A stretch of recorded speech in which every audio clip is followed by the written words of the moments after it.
Why stay earthbound when prosperity awaits you in the stars? Come to Halcyon, the only colony on the edge of the frontier, owned and operated by corporations. A trip of 10 short years will feel like mere minutes, thanks to the comfort and safety of your very own hibernation chamber. You'll wake up in a perfect society designed to maximize your productivity, with guaranteed full employment. With only a minor term of service, you will become the master of your own destiny when you go out of this world to the Halcyon colony.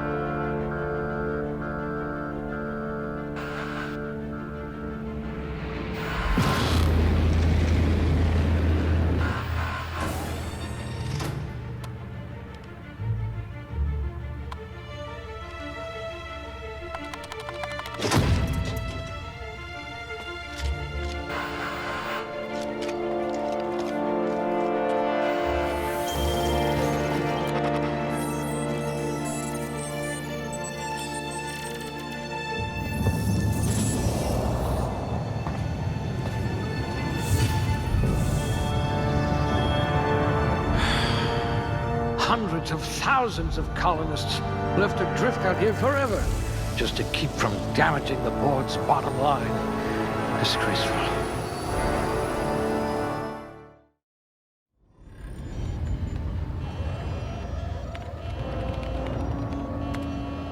Looks to be your lucky day, my friend.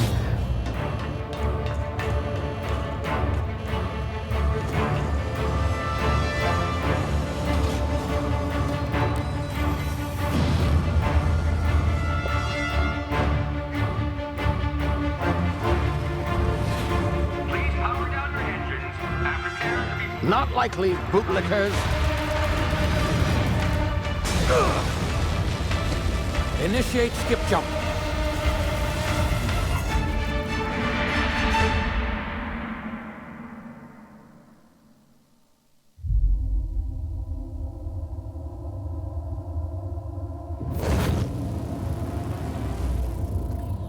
Status. Structural integrity down 25%. Power levels down to 9%. If drive is Shit. inoperable.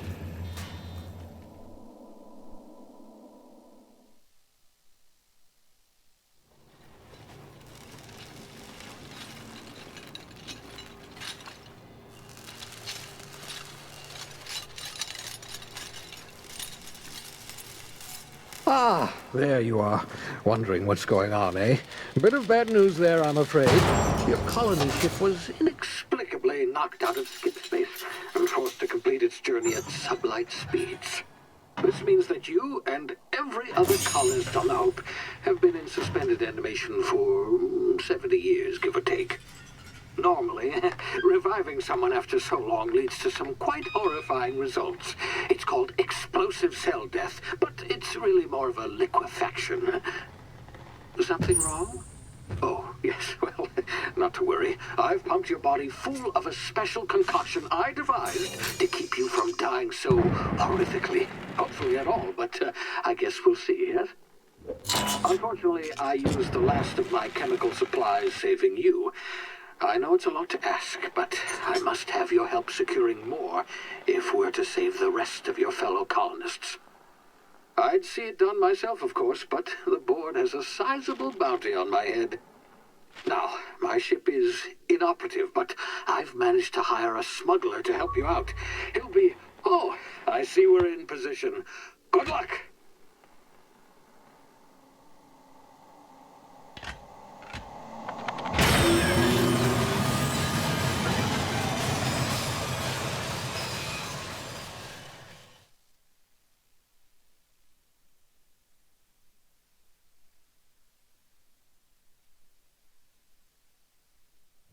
Can you hear me? Is this thing working? Ah, there you are. Now, where were we? Oh, yes, the smuggler. His name is Hawthorne, and he should be waiting for you at the landing site. He's to be your chauffeur, so to speak. Not to worry. I'm told he's a specialist. Dashing gunslinger, one-of-a-kind ship, that sort of thing. You'll like him, I'm sure. I've also outfitted you with a simple wireless monitor, so I can track your progress. I'll check in with you as soon as you land. Good luck. All the colonists are counting on you.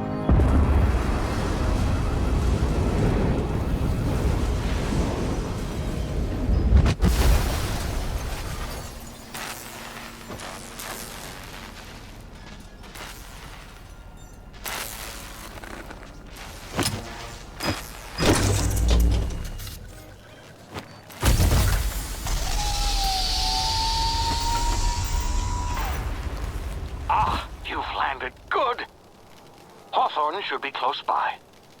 What in law's name? Is that him? Oh, that idiot. I told him to plant the beacon and move away, not stand there holding it.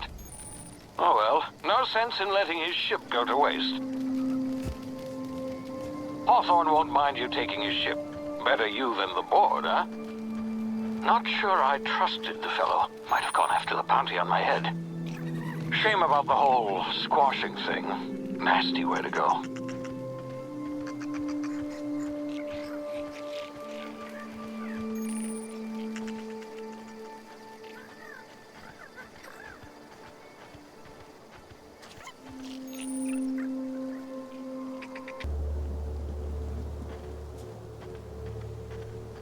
What in the blazes? Where'd you come from? Don't know where you came from, stranger, but you best keep your head down. There's marauders hereabouts, and worse, landing violators. Gall on that rung leech. Landing in the Vale without using an official Spacer's Choice landing pad. I'd slap him with a fine if it weren't for all these marauders shambling about.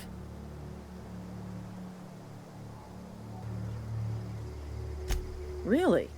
How is he? Shouldn't have done that. Spacer's Choice family ain't authorized to receive medical aid from off-brand physicians. We'll see him back to Edgewater, just as soon as I cross these marauders off with the swift, cost-efficient fury that's made Spacer's Choice the most trusted brand in personal defense. I just, need a couple of winks to catch my breath. Stretch my legs some. Well, sometimes. Management's real good at cost-benefit analysis. But seeing as I'm the acting manager in this situation, you know what? You're right. It's time we cross those marauders off, find whoever owns that ship, and file a full report. Then it's gonna be fucking laminated. Here we go. Moving in!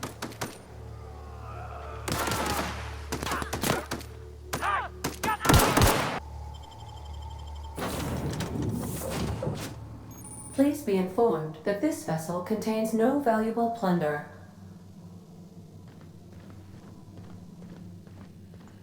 Unauthorized access of spacefaring vessels is a crime. Please submit yourself to the authorities. Hello, Marauder. I am Ada, the autonomous digital astrogator of this vessel. Please be informed that I am authorized to use violent retribution against unwanted solicitors. Please return any misappropriated equipment and exit this vessel in an orderly fashion. Failure to do so will result in your immediate destruction.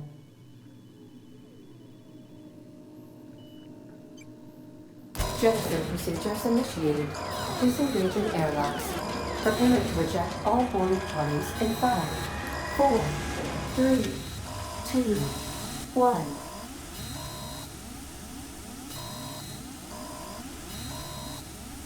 You are still here. My deception protocols have failed. I have been programmed to express disappointment. This vessel is the registered property of Captain Alex Hawthorne. I am incapable of accepting orders from anyone other than Captain Alex Hawthorne. I deduce from the tone of your voice that Captain Hawthorne failed to meet you at the designated location. I understand. I will require some time to process this information. Thank you for your patience and for your honesty. I am programmed to take orders exclusively from Captain Hawthorne. If I accept your orders, then you must be Captain Hawthorne. Do you understand?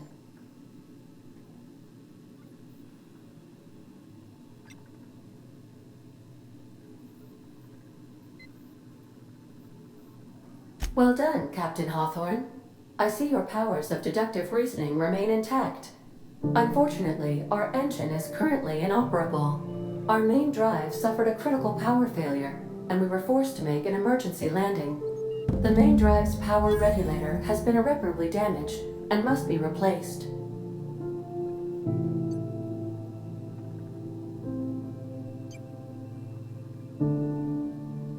The settlement of Edgewater is located nearby. I'd recommend speaking to the administrator of Edgewater and requesting assistance. I have taken the liberty of printing you a new captain's identity cartridge. Please try not to lose it this time. This cartridge identifies you, Alex Hawthorne, as the registered proprietor and captain of the Unreliable. Do you understand?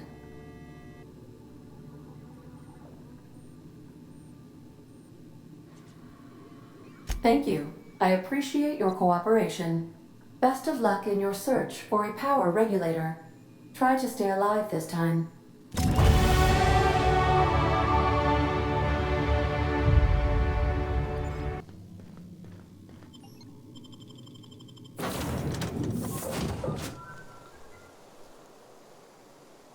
Say, this wouldn't happen to be your ship, would it? Because you sure walked in it like it was your ship. And if this ship is yours, well, ma'am, you owe Spacer's Choice a hefty fine. Afraid we gotta dock your pay.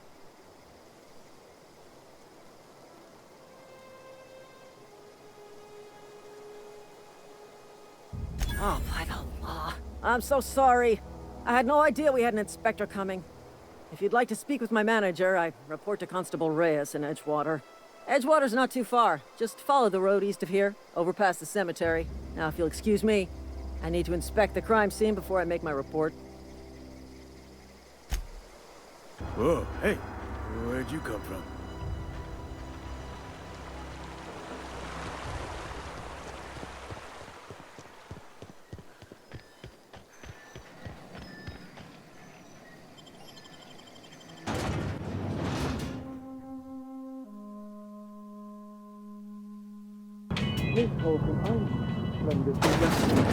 The grease monkey, Argo? I'm sorry. Seems we've got a guest. Really now, Parvati, I do wish you'd spoken up. I do apologize. I was given no forewarning of your arrival, or I might have welcomed you at the gates myself. I'm Reed Thompson, Outpost Administrator. I cannot help but notice you are not in uniform.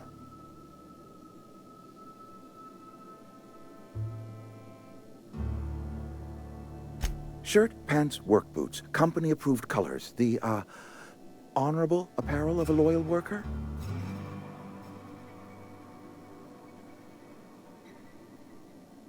Of course not. I don't have that kind of luck. Seems I allowed my excitement to run away with my wits. Been a few seasons since we've had a visitor pass through.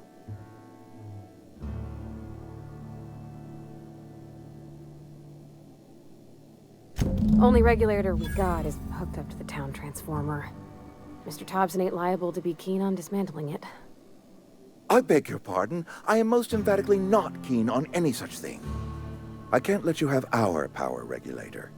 But I happen to know of another one. And I happen to know exactly how you may retrieve it without frying yourself in the process. Oh, yes. Saw someone put his hands on a regulator while the power was running. His legs were still twitching when we buried him. There's a power regulator in the old botanical lab. It's mostly abandoned, so all that power is being squandered. Go down to the geothermal plant. Reroute power from the botanical district over to us. Once their power's shut down, you can have their regulator and be along on your way. I was not entirely sure how to tell you this. The botanical labs are not legally inhabited, but there are people who live there. The people living in the botanical labs, they're deserters, former workers. I need them back at their posts. I need them to come home. My hope is that by cutting off their power, you will convince those deserters to come back to town. Before you go to the plant, I want you to stop by the botanical lab. Speak to their leader, Adelaide. Tell her the power's about to go, and that it's time her band of deserters came back to town.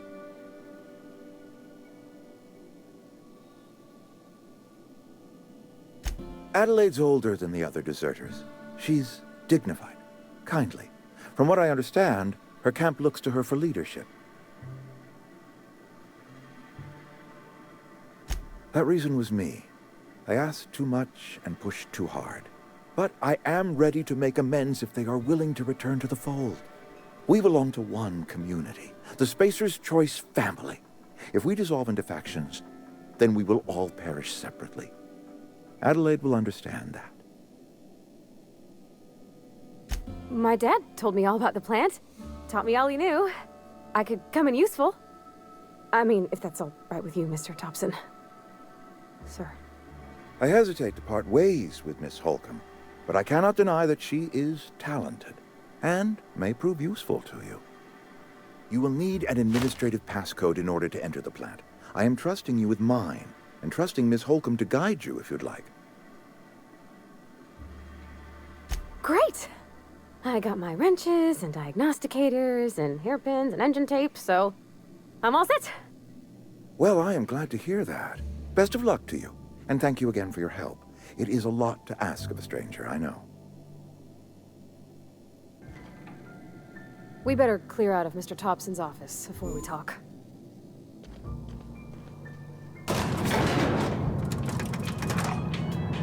We better clear out of Mr. Thompson's office before we talk. Hey, ma'am, can we talk? Sorry. Got a sec?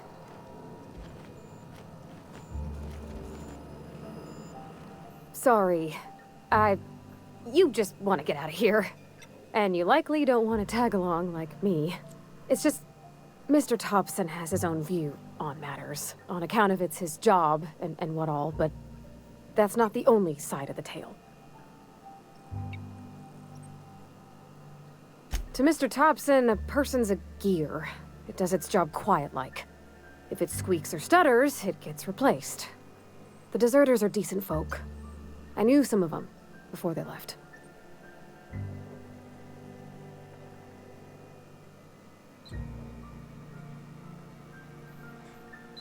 I don't know anybody well. I mostly listened to them talk, kept my head down. There was a boy named Thomas who used to follow me around, asking questions about the stuff I fixed. He was real sweet to me. Not any sort of dissident. Miss McDevitt? Oh, gosh, no. She was a real important person. A flavorist. Made all the food taste decent. She used to work up in the big office with Mr. Thompson. All I know is she left after her son died. It was a real big to-do. I could hear them both yelling clear from my own place.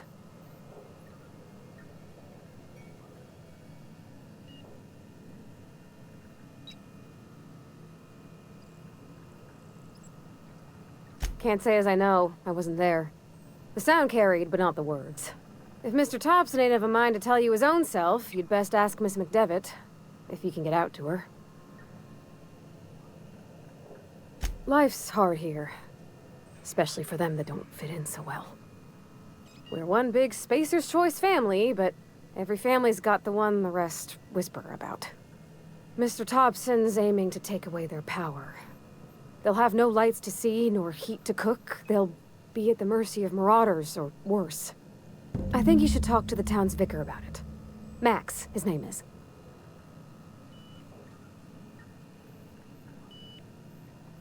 Thanks, ma'am.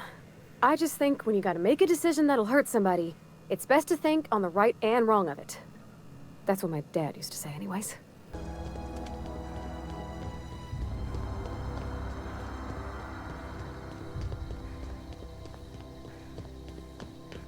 Move along, stranger. We don't want any trouble. Yeah, go ahead and ignore the lady with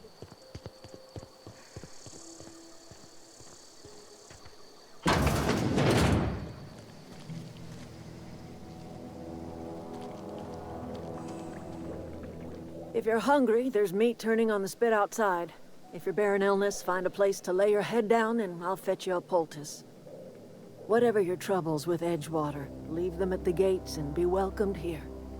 Any questions, dear? I have been called that, among other things. Green Thumb, grandmother, the strange old lady who keeps flowers. But yes, Adelaide will do just fine. Excuse me, Miss McDevitt? Sorry, it's just... You got such pretty trees in here. Why, thank you. You're Robert's girl, aren't you? I remember when you were but a sprout. Thomas speaks of you often. Are you staying long? You should try some of my tobaccorn tea. I brew it in an old spittoon, but it's been cleaned.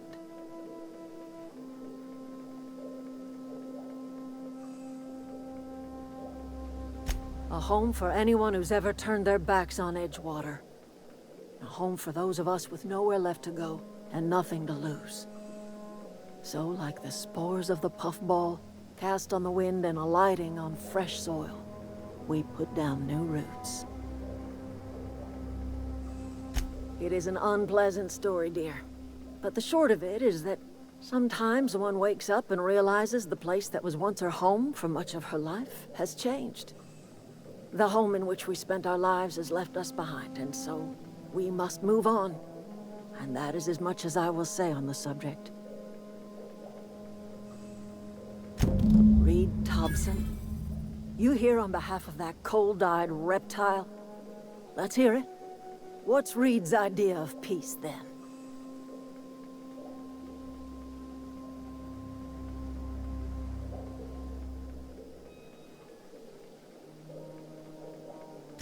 Make amends? Spare me. Only thing Reed knows how to make is a mess. Like everything else that comes out of Edgewater, that peace offering is canned. I and my own are living just fine out here by ourselves.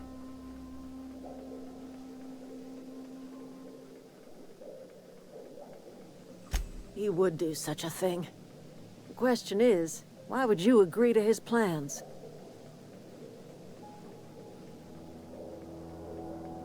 Cannery's got a regulator. You want ship parts, you ought to rip them out of the cannery's guts and leave us be. If you're going down to the plant, you should divert power away from Edgewater and toward our end of the grid. Think about it.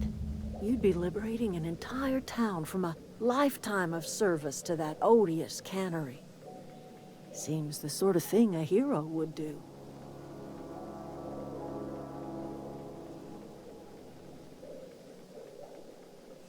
I trust you will listen to your conscience.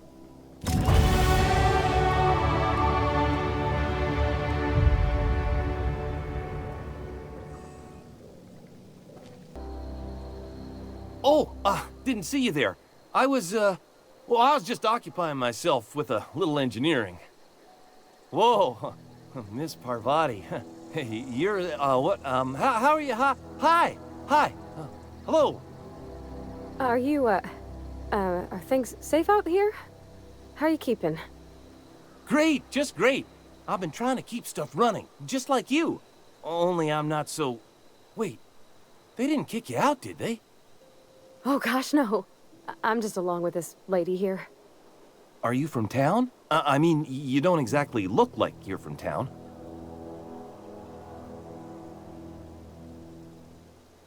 Well, what I meant was you're reasonably well armed and don't look stricken with plague.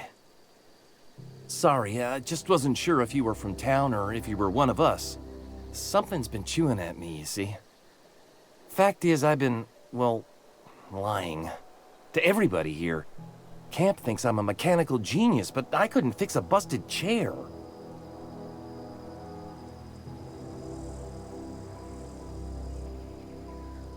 I'll take all the help I can get. I set my mind to learning the craft of the engineer, you see. I want to make something of myself.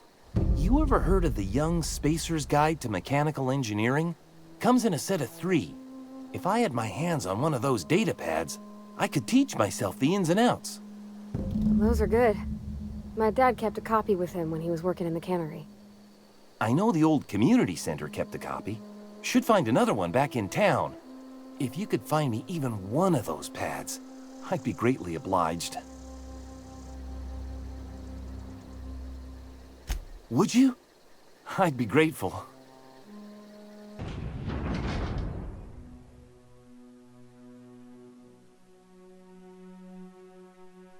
Once we do this, there's no going... Excuse me, ma'am.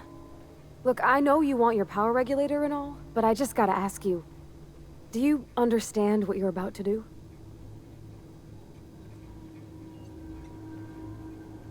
If you're sure. I had to ask.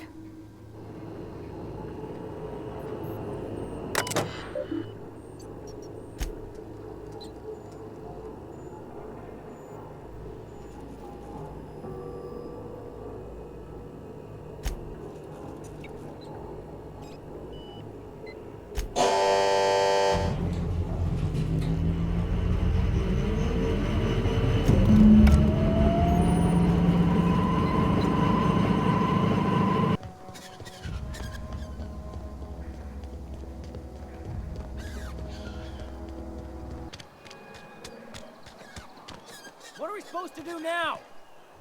Exercise patience and contemplate the scriptures. You want to know what gets my bile churning? Edgewater has suffered a cavalcade of disasters. Plague, marauders, desertion. Then you wandered in town. And I was so damn sure our luck was starting to turn. I never knew how right I was. Just answer one question for me. Why'd you do it?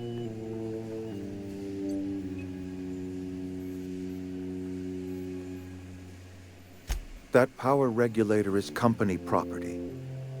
Whatever you were hoping to find down here, I advise you to turn around and leave. I have got guards posted with orders to fire on you.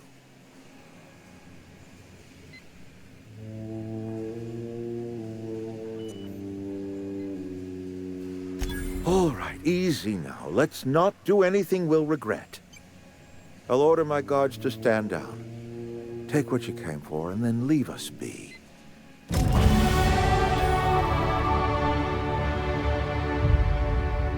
down, all of you.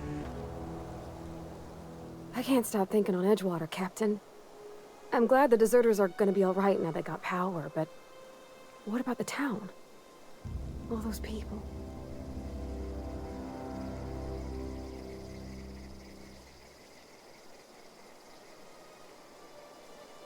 That's on account of how I never met her. She was in another division of the Spacer's Choice family. She worked in the Vale a few months, sorting the cannery computers. Her contract said any kids she had, expected or not, belonged to her office from the time of conception. So when I was born, I got sent here. Well, I don't know about normal. Dad said she worked under some kind of special contract. It's sensible. Dad just fixed machines. She did some kind of crazy math, high-level stuff. Better to raise me on his time than hers. He's just interested in fixing stuff. He always used to follow me around, asking me to explain what I was doing. Like a puppy, kinda.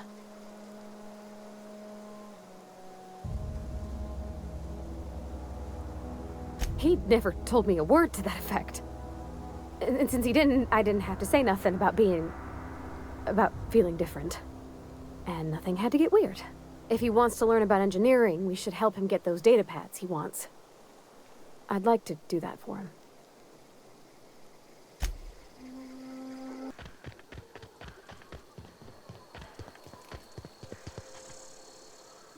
Any luck finding one of those manuals? That's a complete set. All 3 parts. I'm gonna be the greatest engineer Halcyon's ever seen. Aside from you, Ms. Parvati. I swear, I'll do you proud. I'm glad we could help, Thomas. I've been saving something for you. Just a little contraption I found. Should fit right into your outfit.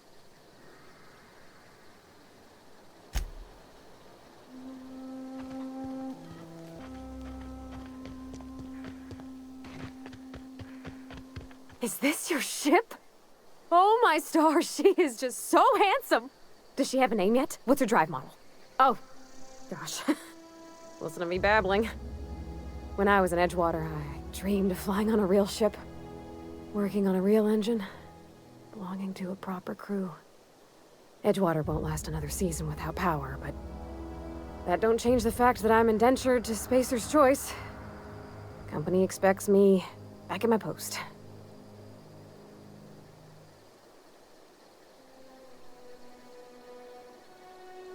I have imagined it, but until you came along, I never thought I had the choice.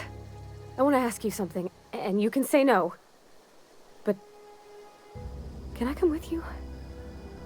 I could tend to your engine.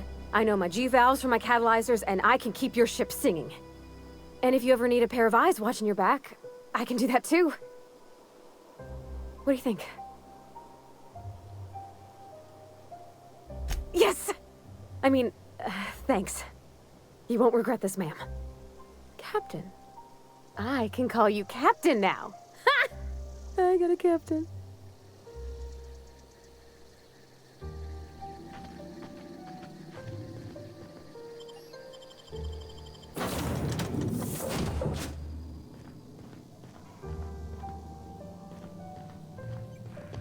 Captain, I have detected that the town of Edgewater is now without power.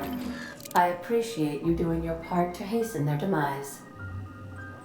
What can I do for you, Captain?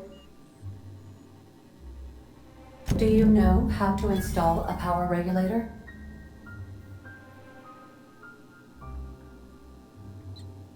Outstanding, Captain.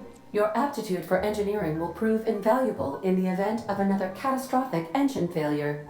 Our engine room is located behind you, across the cargo bay, up the ladders.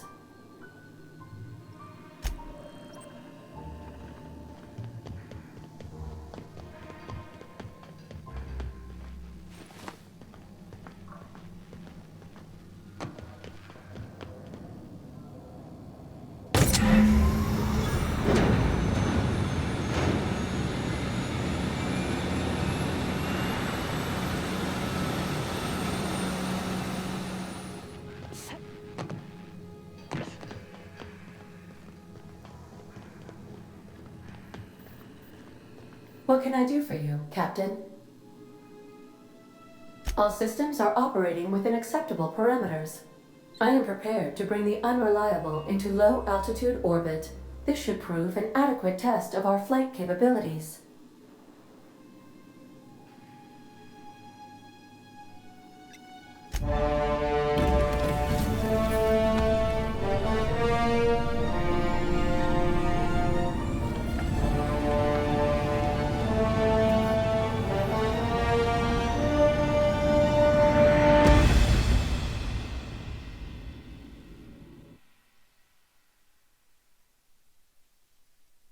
Received a communication request from Dr. Phineas Wells.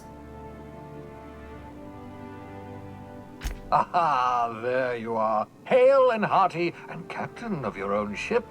I see you're putting the Unreliable to good use. Shame about her former captain. Horrible way to die. How are you feeling, by the way? I lost track of you in that cave back there. Experiencing any, unnatural drippage? Perfectly normal side effect of thawing, I assure you.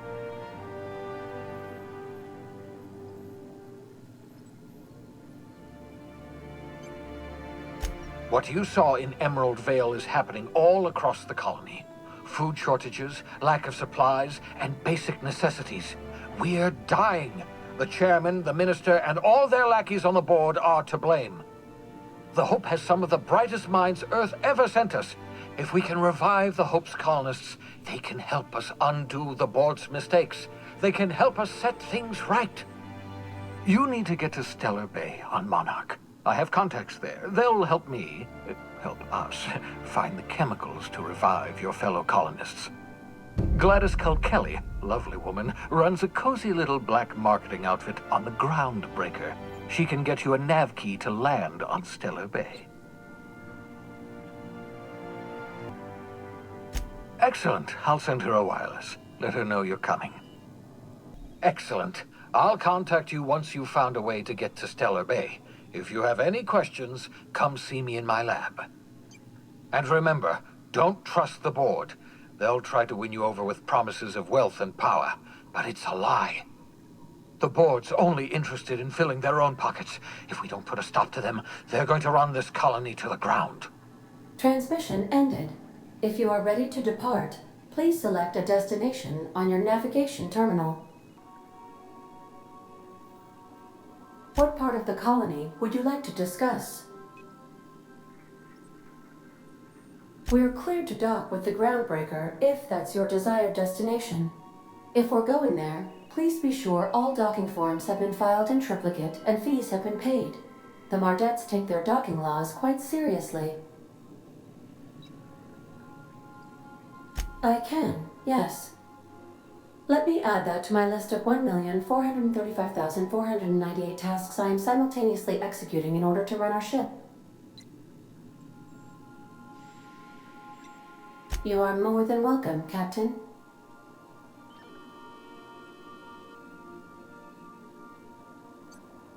The Groundbreaker was Halcyon's original colony ship. It has since been repurposed as a service station in the Lagrange point of the system. Freighters often deliver or pick up goods from the Groundbreaker en route to other destinations. The city ship hosts an array of cargo bays, factories, housing sections, and more.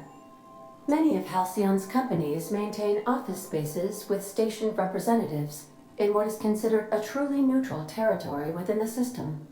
I have filed the required docking forms in triplicate, and fees have been paid. Ah yes, as Dr. Wells is a wanted outlaw, he built his laboratory into an asteroid. Orbital destinations can be challenging to land on. His more so than most. There is a bounty on his head, one with a markedly high reward amount. Shall I engage the laser weapons system?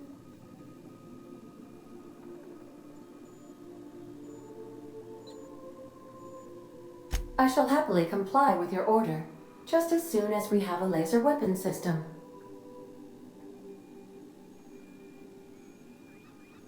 The outlaw scientist known as Dr. Phineas V. Wells has taken a measure of precautions to make the lab undetectable to those hunting him. Even knowing the location, my systems resist my orders to go where I instruct them. Can we talk? Hey, Captain. I heard that Groundbreaker's got a real good engineer. A lady named Junlei Tennyson. I was thinking that maybe I ought to meet her. If you got time to swing us by, I mean. I don't got much experience fixing actual spaceships. I bet you a can of Borston beans she could teach me all manner of stuff. Thanks, Captain. I'll be sure to make it worth your time. Did you want to talk about something else?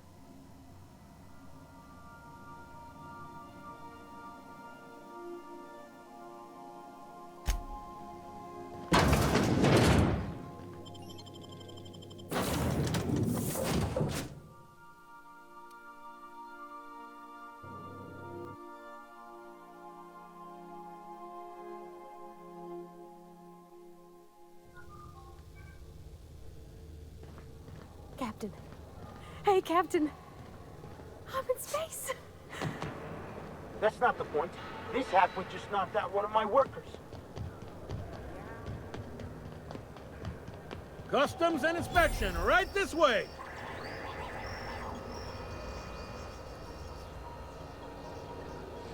Identification, please. Captain Hawthorne, you said. Let me apologize in advance. I'm about to ruin your day. According to your ship's record, you've been flagged by the board. Your ship will be impounded until such a time as they see fit to lift it. But we've hardly been out of Edgewater long enough to get in trouble. Now, hold on. This isn't the end of the world. Probably. You'll want to take it up with Udom Bedford, our board representative here on Groundbreaker. His office is located along the starboard wall of the promenade. Shines like a Byzantium commode. Can't miss it. Access to that information is above my pay grade, and I've turned down 3 promotions, so it stays that way.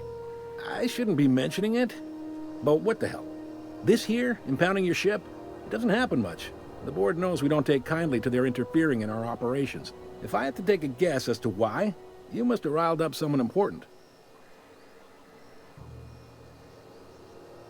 You take the starch out of them, well, you won't hear any complaints from me. Oh, and if you're headed that way, would you mind doing me a favor? Wanda Dorset over in sickbay, tell her the shipment's not in yet. It's not coming in anytime soon, and if she'd be so obliged to get off my ass about it. Much appreciated. Is there anything else I can help you with? The fence. You'll find her in the rest and go, on your left when you enter the promenade. Make sure you bring an empty belly. Be seeing you.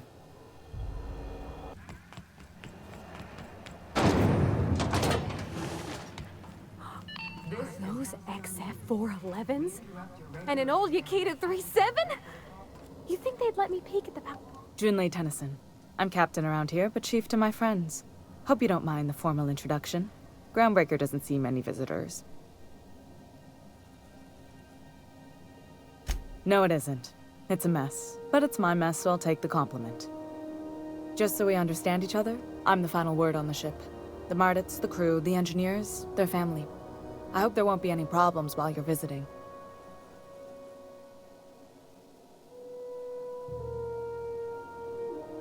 At ease.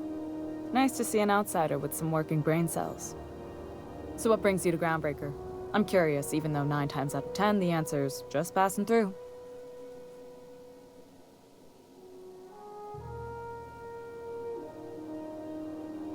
Interesting. The powers that be paint an ugly picture of Monarch. Critters and such. Maybe someone in the promenade can get you the right weapon for the job. We see a lot of the same faces coming and going. Most of them board spies and corporate sprats. Makes it hard to trust outsiders. You seem different, so welcome aboard.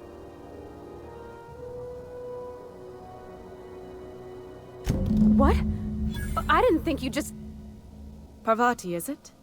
That's a lovely name. What can I do for you?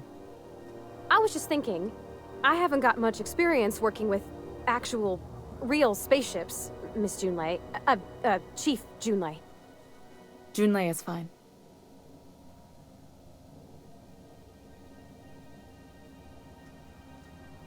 Force of habit, I guess. Okay. Since you run a whole space station, I was wondering if... Well, maybe you could teach me some things. I could message you later, maybe? I'd be happy to make the time, Parvati. You can ask me anything.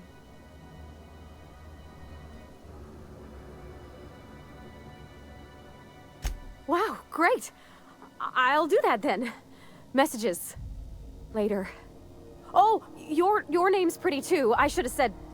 Sorry. I like it. Honest. Sorry.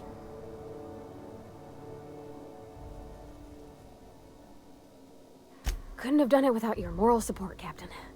Now, if there's nothing else, there are other parts of the ship begging for my attention.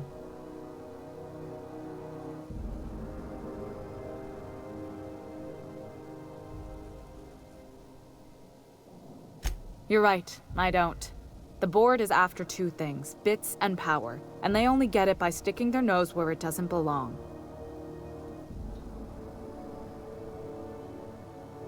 I placate them when I have something to offer, but I can also be a real hard-ass.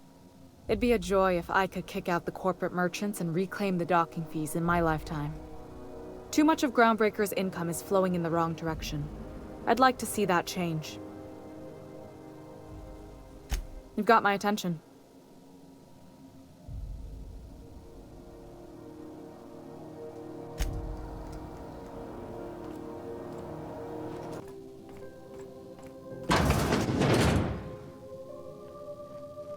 Can't say I've seen you before.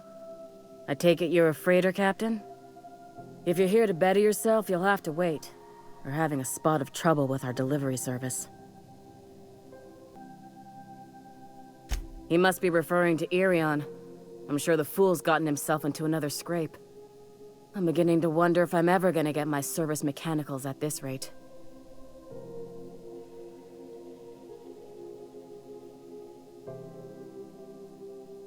Our delivery man. A brave idiot with a penchant for getting himself delayed. Sometimes by dates, usually by bandits.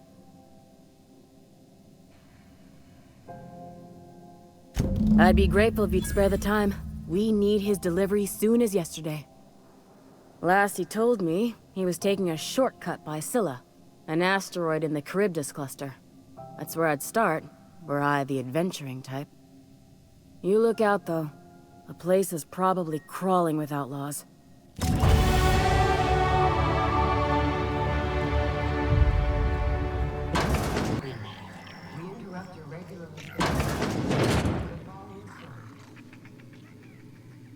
Bless my heart. A stranger come knocking on a poor old woman's door. You here for a particular reason? Or did the neighbors tell you how good my sugar cookies are? Made without a single natural ingredient, or an oven. Just like store-bought.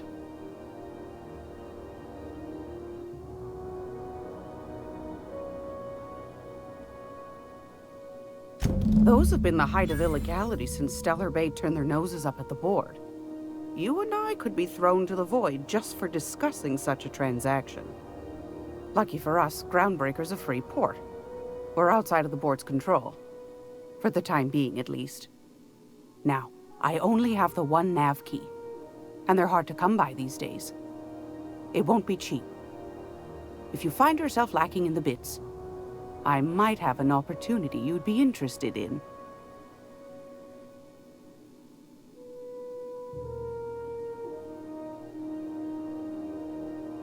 Phineas, that old kook. He was quite the dancer back in his prime, did he tell you? Real light on his feet. Real light on the wallet, too. He still owes me a small fortune. Laws. Maybe I should charge you double. Well, I find I'm in need of a ship captain with a little moral flexibility. Might be this could help out the Groundbreaker, as well as earn some bits. But if you've got qualms... Do you know Edna, over in engineering? Sweet as a pea, that one.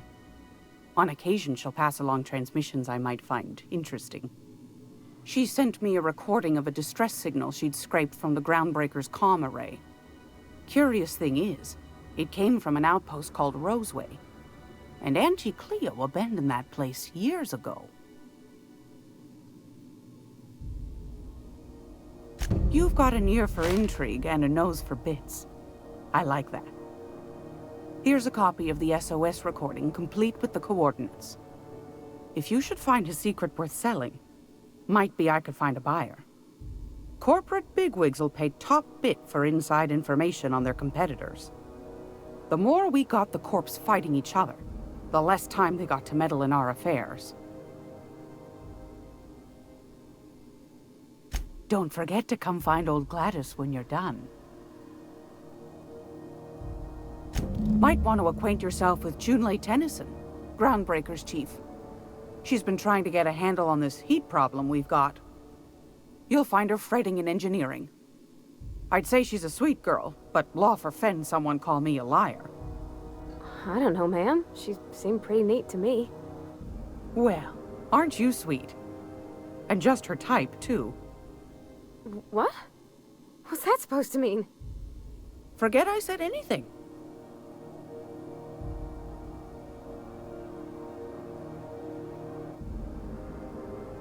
Anytime, sweetheart. You know where to find me. Here, take a candy with you.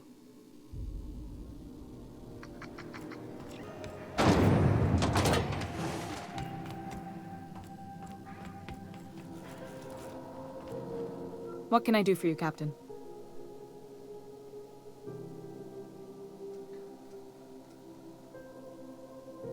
Groundbreaker's radiators need replacement parts. They're dumping superheated air into my ship.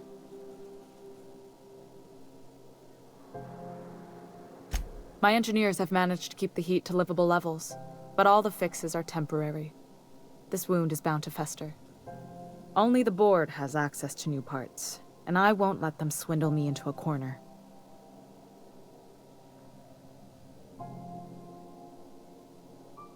They want us to sweat, thinking that'll soften me up for a bad faith deal. If you'll excuse me, they can go fuck themselves. The board isn't helping and my resources are spread thin. If I don't get those radiators back online, Groundbreaker, everyone on board, will be cooked alive.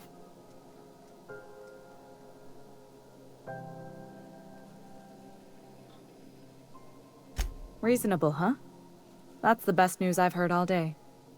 According to my grandmother's old schematics, the parts we need should be in the back bays.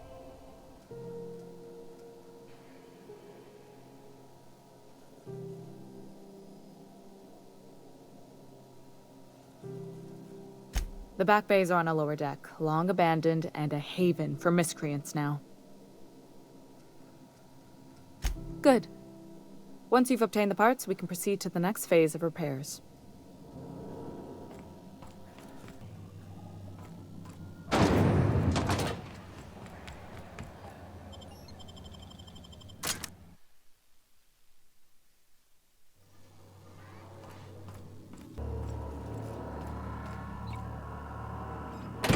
Lay's gonna be pleased as pie when we show her these.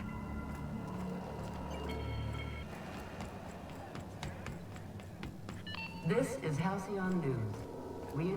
You've returned, and in one piece. Color me impressed. Good work. I'll take those. I need you to head through the large door at the far end of engineering. Take the elevator down into the machinery shaft. There's a terminal in the back. Activate it when I call over the ship's PA. And bring weapons. There's a slight Mantipillar infestation.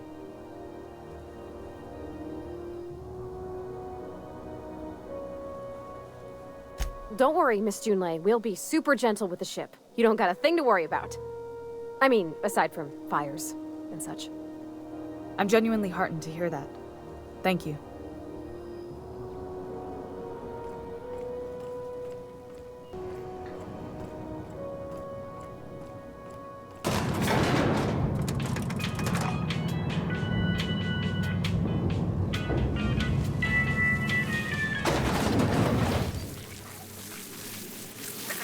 Back to the machinery shaft area. Keep clear of the radiators. You don't need to kill the necessarily, but I've got this.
Halcyon News.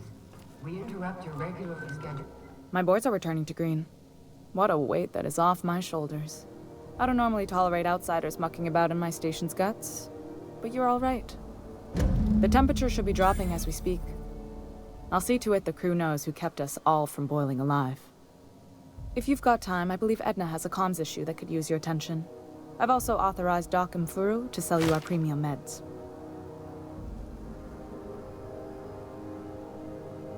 Frustrating. Everything down to the circuit boards is past warranty, so I have the pleasure of making life or death decisions on a shoestring budget. Plus, there's no time to train my successor or document fixes in a way that anyone outside the family would understand.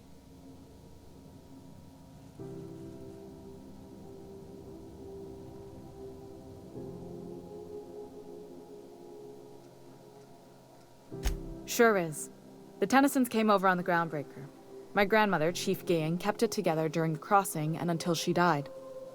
I was promoted only recently, when my mom died. Then I took the leap from chief engineer to captain. They must have been amazing people to have taught you all you know, I mean, which is a lot. That means a lot coming from a fellow engineer.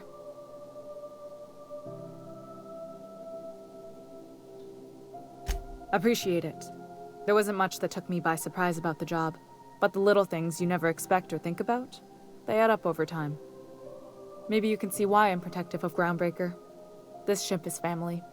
It's got tinkerings and bypasses that only Tennysons know about.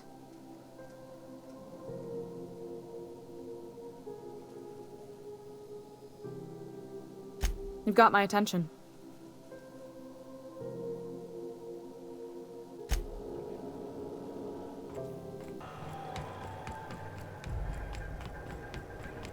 Urge from the last is down on 22.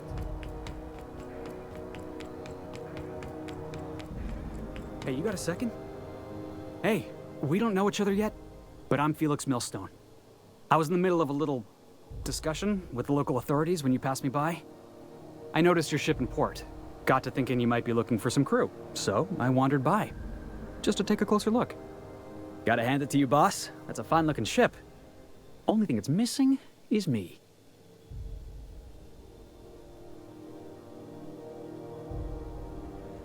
Yes, I absolutely am. Just give me a shot. That's all I'm asking. I could be the best damn crew you ever hired.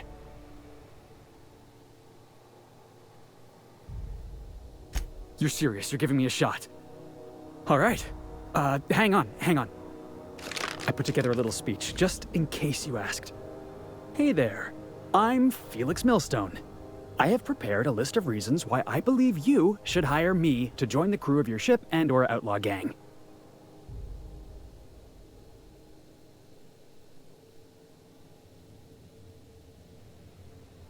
Yeah, it's a second draft. Firstly, I am highly personable, and I get along well with anyone who is not of the jackass persuasion. I'm sorry. He's funny.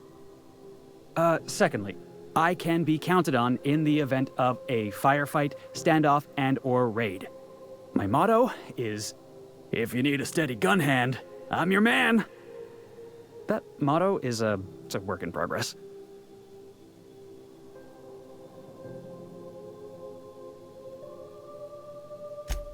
Wow. You don't know how long I've been waiting to hear that. Thanks, boss. You're not going to regret this. You got a crew now, Felix.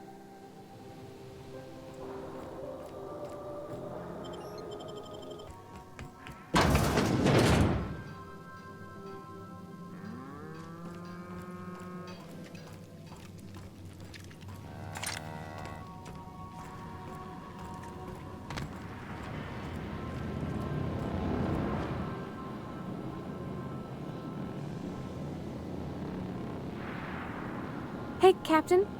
Can I get your temperature on something real quick?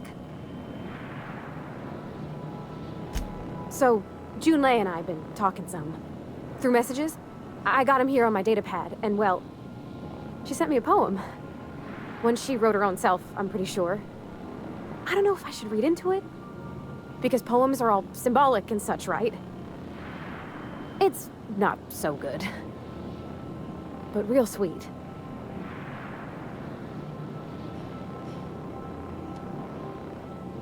Oh, law. That's what's got me spooked. I don't rightly know. It's about this engine that's been shaking itself apart. Then this lady mechanic comes by and lays one hand on it. The trouble goes away. It sings. I don't want to get too hopeful, but I'm wondering if maybe she's the engine and I'm the lady? It's a real romantic poem. Made my chest hurt, kinda.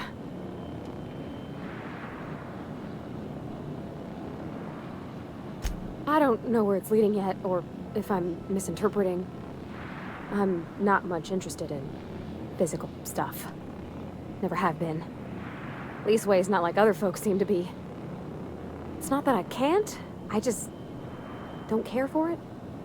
It It's been a problem in the past.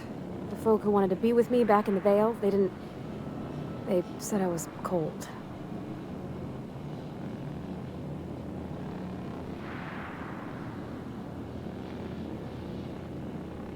Thanks, Captain. That makes me feel a touch better. I actually had another message from Junlei. I just couldn't work up the courage to open it. But I'm gonna change that. Right now. Okay, here we go. Let's see here. Talking about old friends, got to thinking... Isabel? Who's Isabel?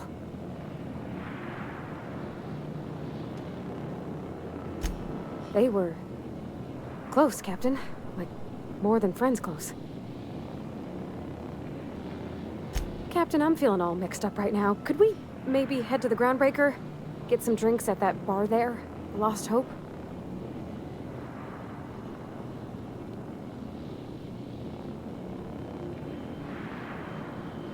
Thanks, Captain. I'll be ready. Welcome back, Captain. How can I be of assistance?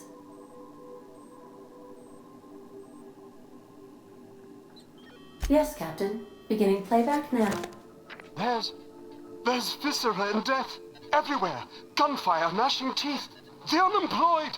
For law's sake, if anyone's receiving this, please send help. What? No!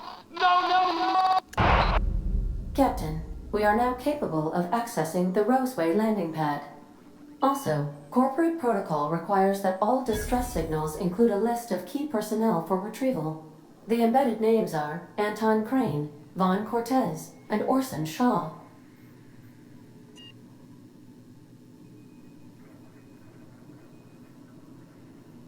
I'll be here.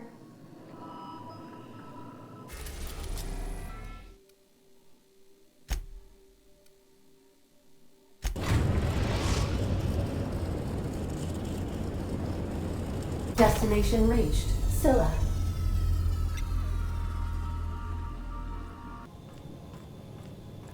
Board had an asteroid mining operation out here. I wonder what happened to him.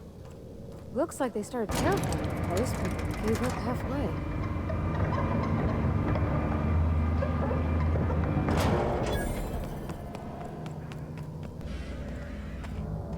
Hey, outlaw. Enough. You didn't have to shoot me down if you wanted an autograph. Shut up now, and you might get out of this alive. Can we hurry this up? I want that ship gutted before the Primals find us.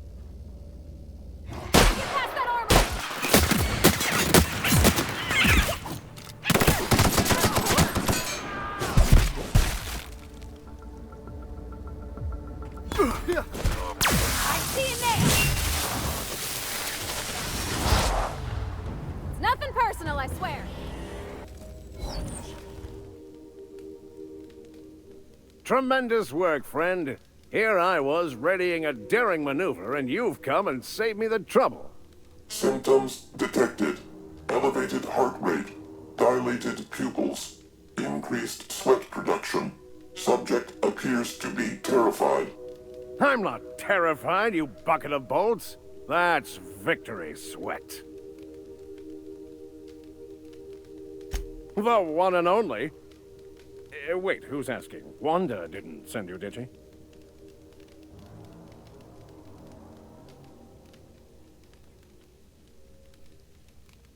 I swear, land on Groundbreaker even a moment tardy, and that busybody's already been up your ass an hour. You tell her these automechs are coming, and sending a hired stooge to rescue me from certain peril only furthers my delay. No offense.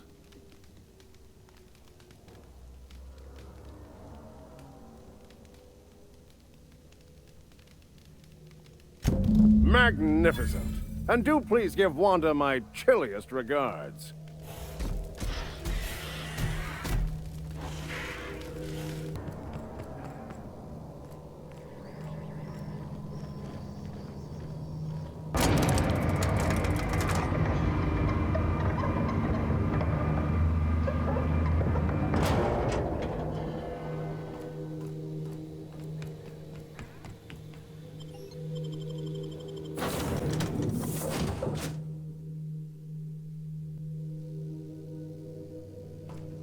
Where are we headed today, Captain? The stars are the limit.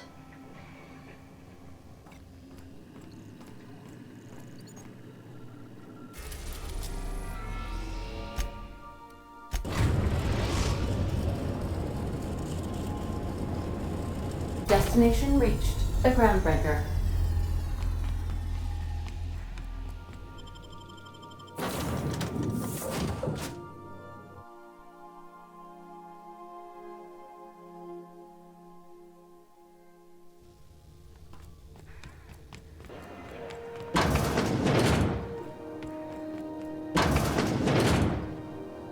Were I a gambling woman, I'd wager you're responsible for my mechanical safe return. I can't thank you enough.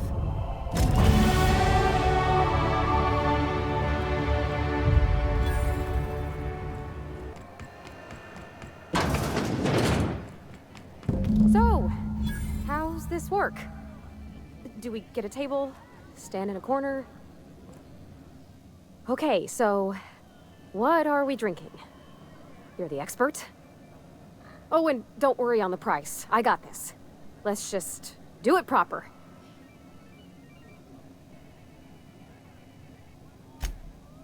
Oh, beer. I guess, yeah, I can do that. Beer can be good.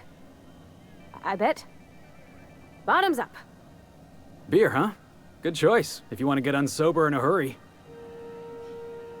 Ah, this tastes like the underside of a boot. People drink that for fun? Oh, Captain. I'm pining for Junlei something fierce. What am I doing?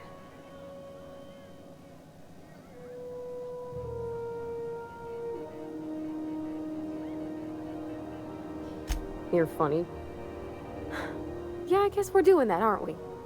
Crewing together, seeing the stars. It's like something out of a serial.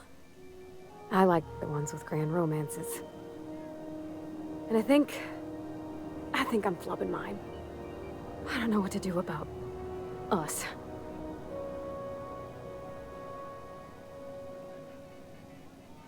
Well, she talked about another girl, right? Isabel. Mentioned her by name and everything, like she wanted me to know. Maybe I've been making a right fool of myself this whole time. Maybe she's not interested after all.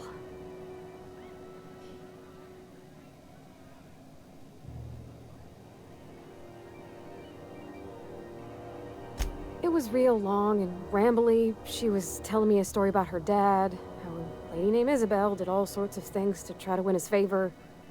This Isabel lady never quite managed to get her dad's approval, but they carried on anyways. Made something good out of a bad situation.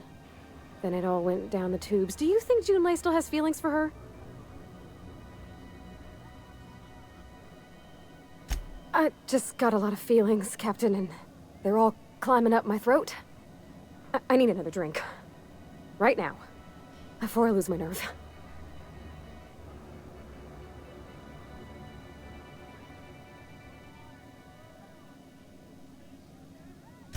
Law, no. That beer tasted like how Dad's old socks smelled. Maybe something sweet and mild, like wine. Gosh, that smells pretty almost. Like flowers gone a little off. Down it goes. Hey, that's not so bad. Kind of almost nice, maybe. Oh, Captain. I want to talk to Junlei all the time. Even about silly things, but I'm so scared.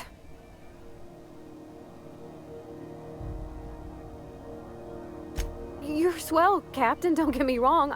I like spending time with you, going on adventures and all, but that ain't the same as romance. Does she think I'm as pretty as I think she's handsome? What if she doesn't like me? What if she does? What if she's still got feelings for that lady, Isabel? What if we get together and she gets bored of me?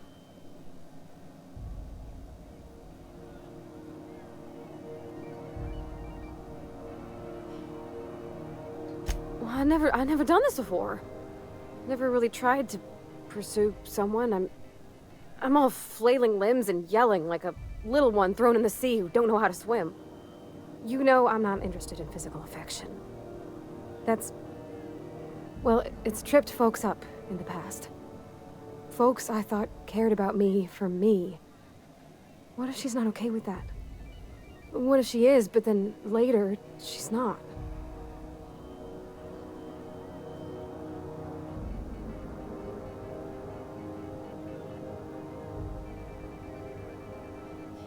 Of course.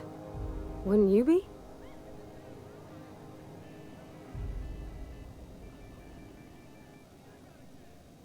I envy your boldness of spirit, Captain. I can only hope a little bit of it rubs off on me.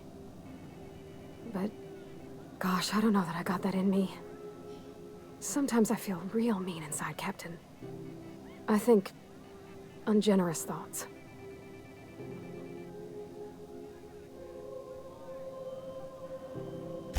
I suppose so, but I want to be my best self for her. A good person, worth caring for. Well, Captain, this has been a whole lot. I got just... wow. So much to think about. Oh gosh, I don't know, Captain. Do you think I should?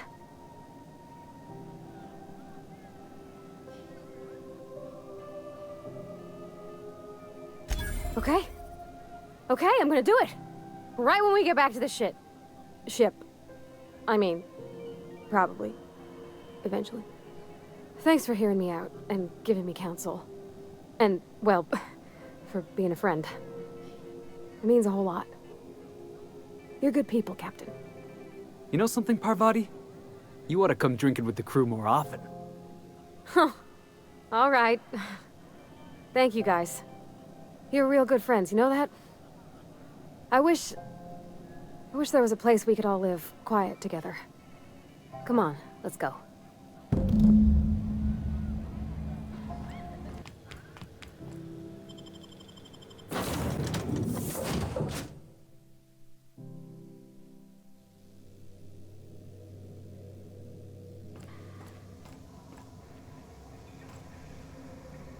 Didn't I request no more fertilizer shipments be brought?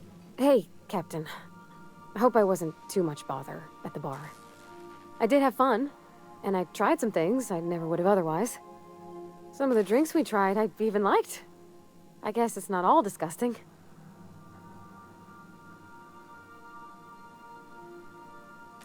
I wouldn't mind having a drink again. Someday. In the distant future. Anyway. I messaged Junlei when we got back and she replied super quick. Okay. I was awake half the night, thinking about what I sent, anxious to see what you said. I reread my message in the morning, and it was unclear. I was drinking when I sent it. Otherwise, I wouldn't have had the courage. Also, sorry for the typos. I've ruined things in the past because I didn't say things I should have, like, I've met someone who's become special to me. I want to be honest with her, so if she feels the same about me, there won't be any surprises. Oh, isn't she sweet? Like one of those two-bit romances where one soul's all stiff and formal and, I should be glad to perhaps take hold of your hand, miss. I ought to go write her back. I mean, I already did. Twice. But anyhow, thanks for taking me out, Captain.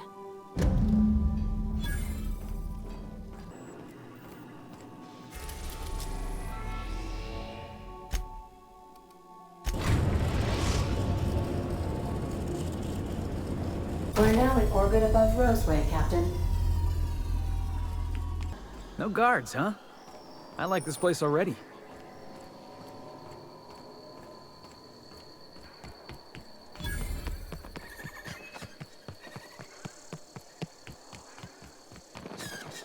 Captain, something bit them. Something with more teeth than is strictly necessary.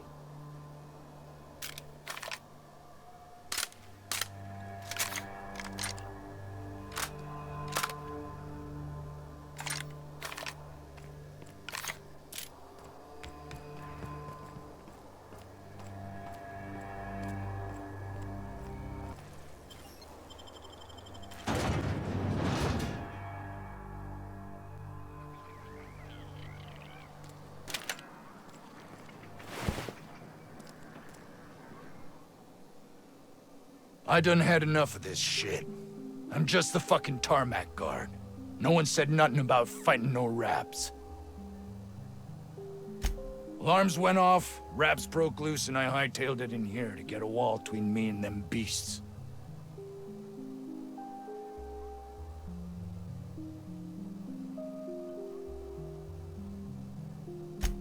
Scientist, name of Anton Crane. Someone said he's panicking inside the comm center.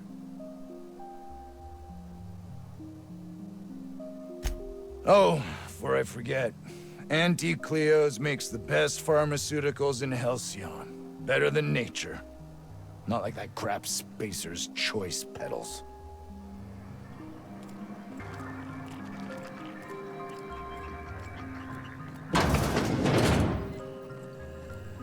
If you've come to end my life, let's be on with it.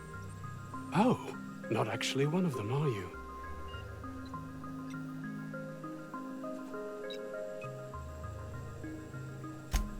Yes. Anton Crane, lead scientist here. I must apologize if my call diverted you. I may have panicked. Everything's under control now, though, truth be told.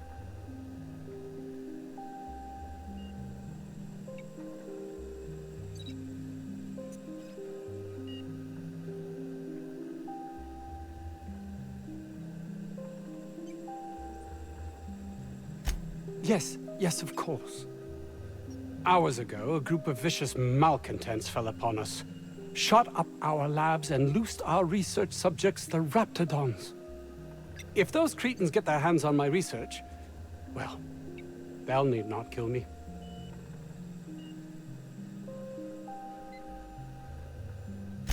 You have a point there. It most decidedly cannot make this situation any worse. All right. We were tasked with formulating a new and improved dental gel. One cannot exaggerate the benefits of good dental hygiene. May I continue?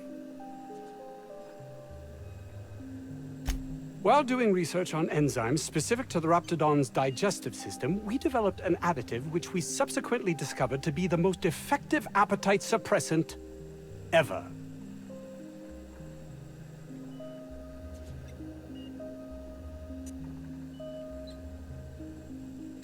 Not just any diet toothpaste, the ultimate diet toothpaste.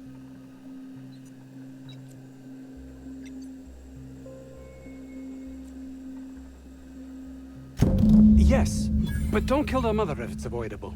We've need of her to replenish our stocks. I think there's gas in the lab somewhere that can be used to put them out. The research is in the safe in my office. You'll have need of my code and keycard. The lab's entrance is in the side of a hill. You can't miss it if you just follow the road. You'll pass by the town's original... by the Grand Architect. Jameson. He's in the old lab.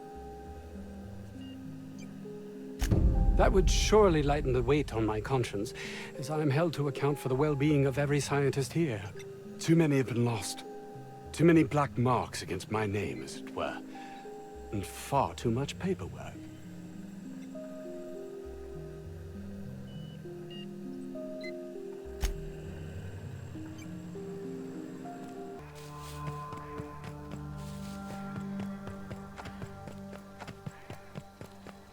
That's gotta be where Mr. Jameson is. Hope he's okay.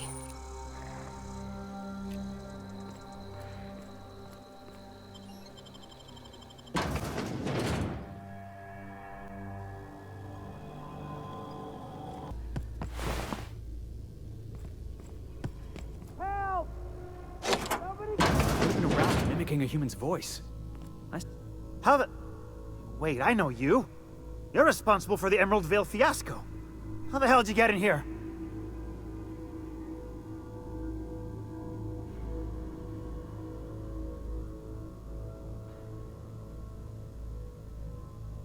I care about the front door.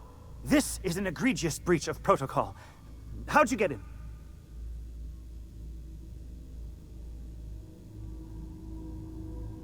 Fair point. I'll see you back at town.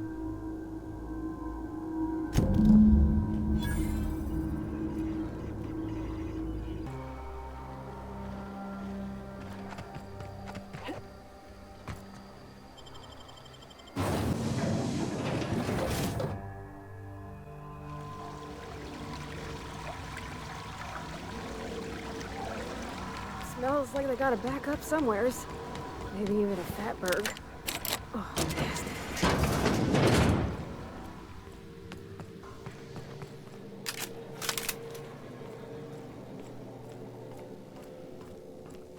Hey! You! Over here! Oh, good. You're not shooting at me. That's a start. It's been a bit of a day, so I'll get to the point. Yes, I have Crane's research. No, I'm not giving it back. Sorry to disappoint you.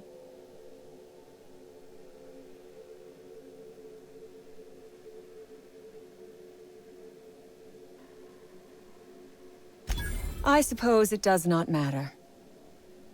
Either Crane sent you, or you are some scavenger come to rob me in my moment of weakness. Let's make a deal. I'd like to go on living. You'd probably like to make some money. Help me get out of here, and I will pay you for your trouble.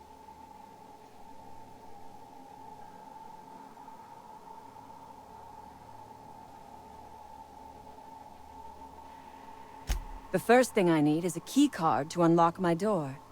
Then I'd need you to clear me a path out of here. There are 2 ways out.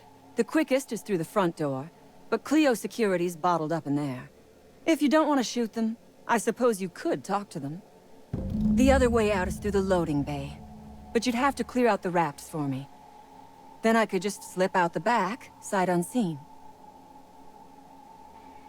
You might be the first stroke of luck I've had all day. Thank you. I'm in your debt. Nothing beyond the purview of a talented freelancer like you.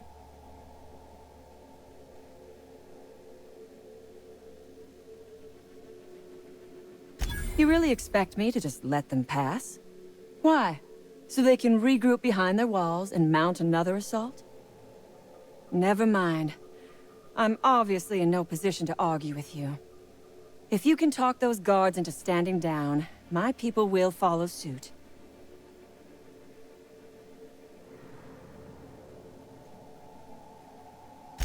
Take your time. I am, to my chagrin, not going anywhere.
Easy.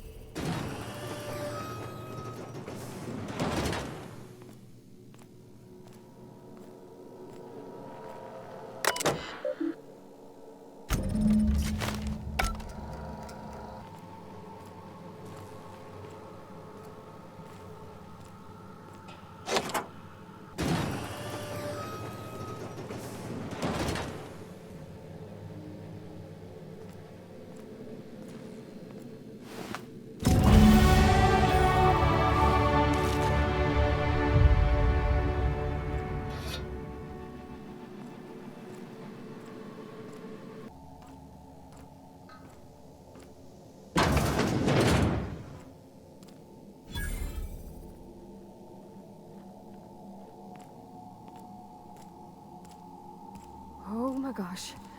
This is... Please say we don't gotta walk through that.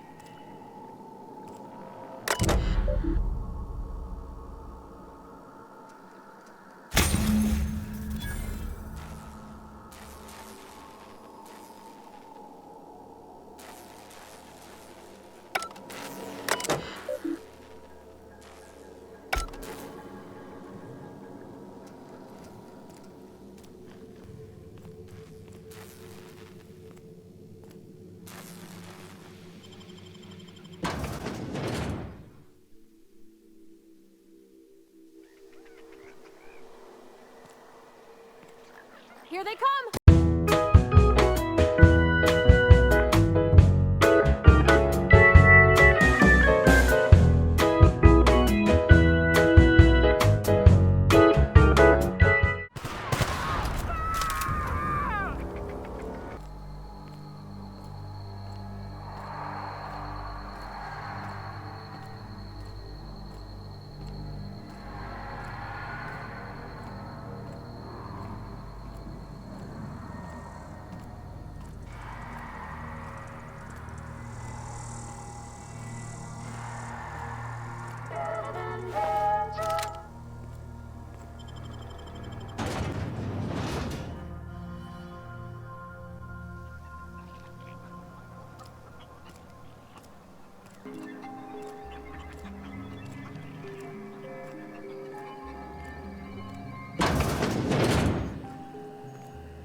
You've returned. What news? Please tell me you've recovered my research. Without my work to focus on, I find myself tending towards darker paths of inquiry.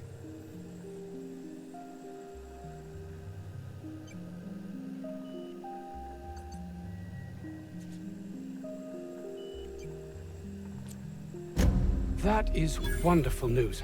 I'd feared the worst.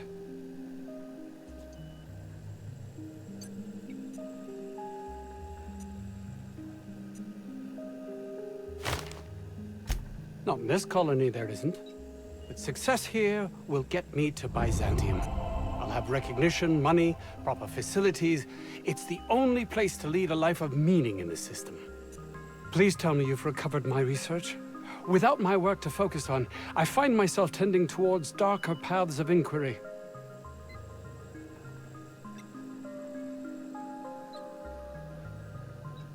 My research?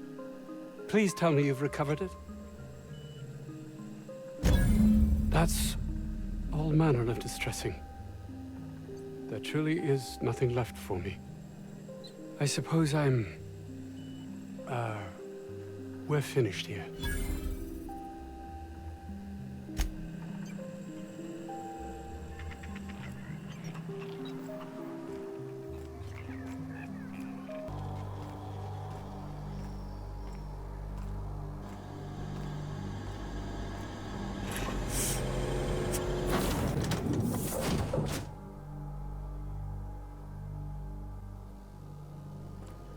Back for a rest?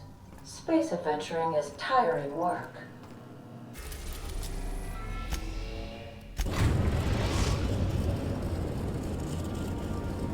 We've arrived at the Groundbreaker.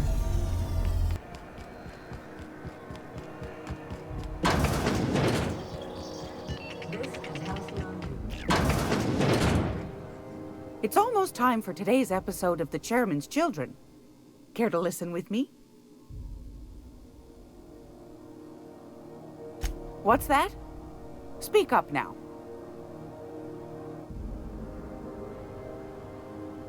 What'd you turn up?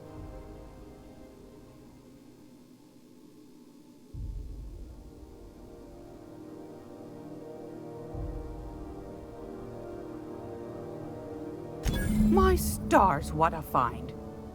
Fine picking like this deserves an equally fine payout. Go on, dearie. And don't spend it all in one place.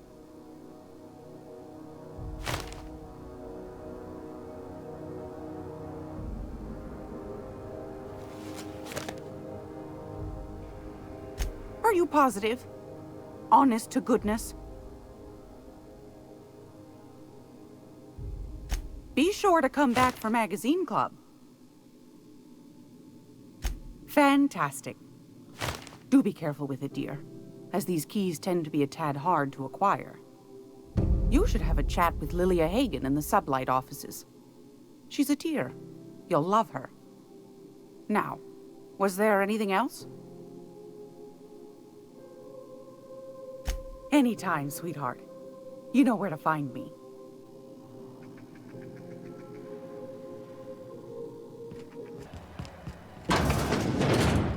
Sublight puts the organized in organized crime. Trying to get to use that slogan. You reckon we can shop here, or is it all spoke for?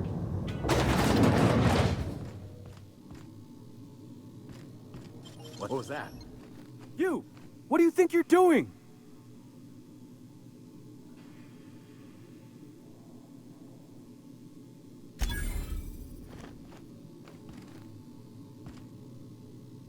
Welcome to Sublight Salvage and Shipping, a legitimate business for legitimate consumers. You the one flying the Unreliable?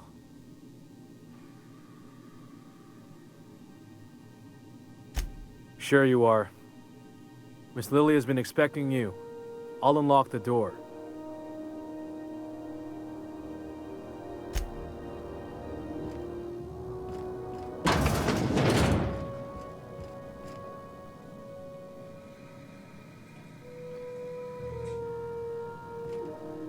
So you're the new captain in town.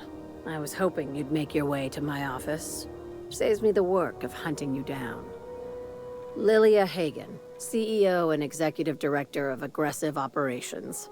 I'm guessing you already know about Sublight, otherwise you wouldn't have come.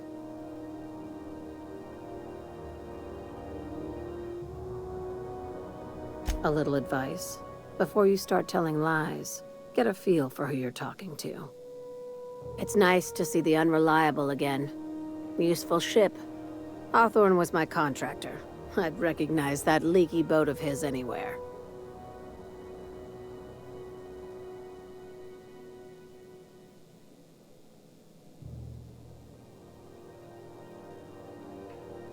I have a salvage job for someone light on corporate ties with a reliable set of wings. But there's a catch. Just like in the serials? If you have a nav key to Stellar Bay, the job's yours. Interested? One of my guys in Stellar Bay has a lead on some high-grade salvage, but he went dark before he could spill the goods. We arranged a drop at the Saltuna warehouse's loading dock. Find whatever he left there and take it to Fallbrook. My gal Catherine will be expecting you. Now, get going. Catherine will brief you on the details when you check in with her at Fallbrook. One last thing. When you're on the job, keep a pair of eyes in the back of your head. Understood? You'll do fine. Probably nothing to worry about. Probably. I ain't worried if you aren't, Captain. Honest.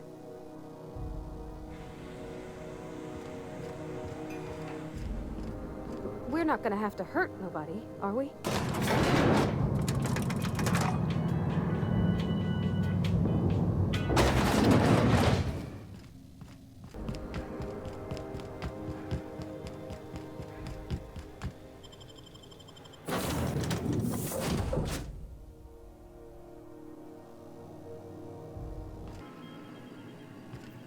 Welcome back, Captain.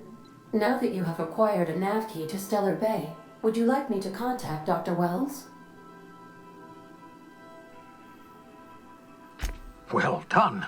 You'll love Monarch. Exotic climate, violent native species, fascinating culture, really. You'll need to speak with Hiram Blythe. He's known as the information broker, and for good reason. If anyone knows where I can find those chemicals, it's Hiram. I need those chemicals to revive the Hope's colonists. They can help us fight back against the Board. They can help us set things right. If we don't put a stop to the Board, they're going to drive this colony toward a complete societal collapse. You'll see what I mean when you arrive on Monarch.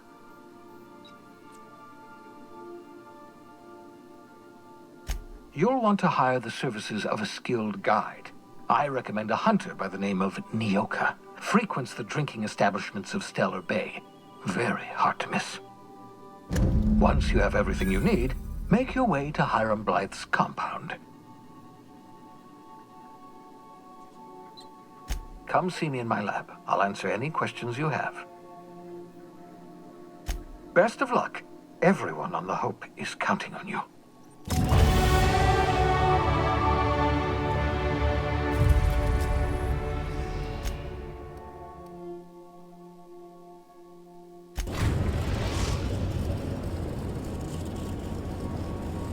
We're now in orbit above Stellar Bay, Captain.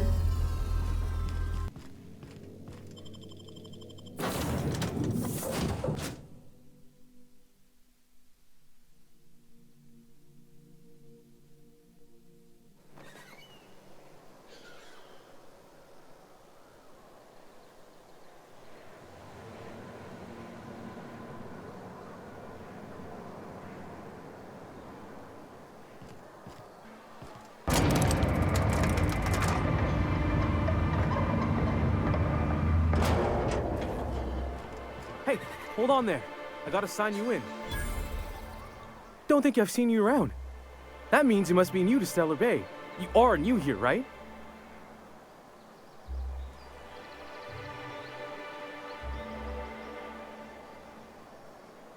I knew it.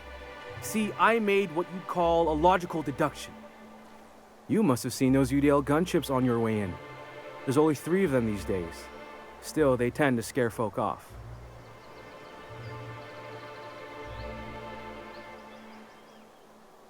You may not have heard, you being new, but Stellar Bay hardly ever gets off-road traffic, us being cut off by the board and all. Which means I never get to do this part, but I've been practicing, so here goes. On behalf of Monarch Stellar Industries, welcome to Stellar Bay, home of the freshest sal tuna in Halcyon. Please state your name for the records. Swell. There's one for the logs. I'm even gonna give you your own entry code. I'm not supposed to do that. It's against procedure, but Mr. Sanjar isn't so strict about the rules here. Besides, I got a lot of empty entries to fill. We don't get ship traffic in town. Only off-worlders who do make it out here are Sublight. They got a base in Fallbrook. And thank the stars for them, or we would have run out of Rizzo's Purple Berry Crunch years ago.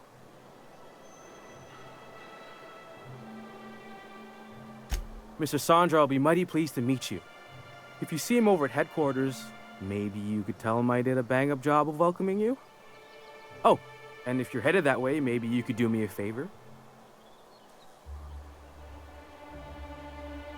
I got this Rizzo's Rangers Tosswell poster coming in on the next Sublight shipment, signed by the Black Hole himself. Only I haven't heard anything in a while. You think you could check with Celia to see if it's come in? Thanks a bunch. Celia works for Mr. Sanjar in the MSI building next to the bar. She's always there, so you can't miss her.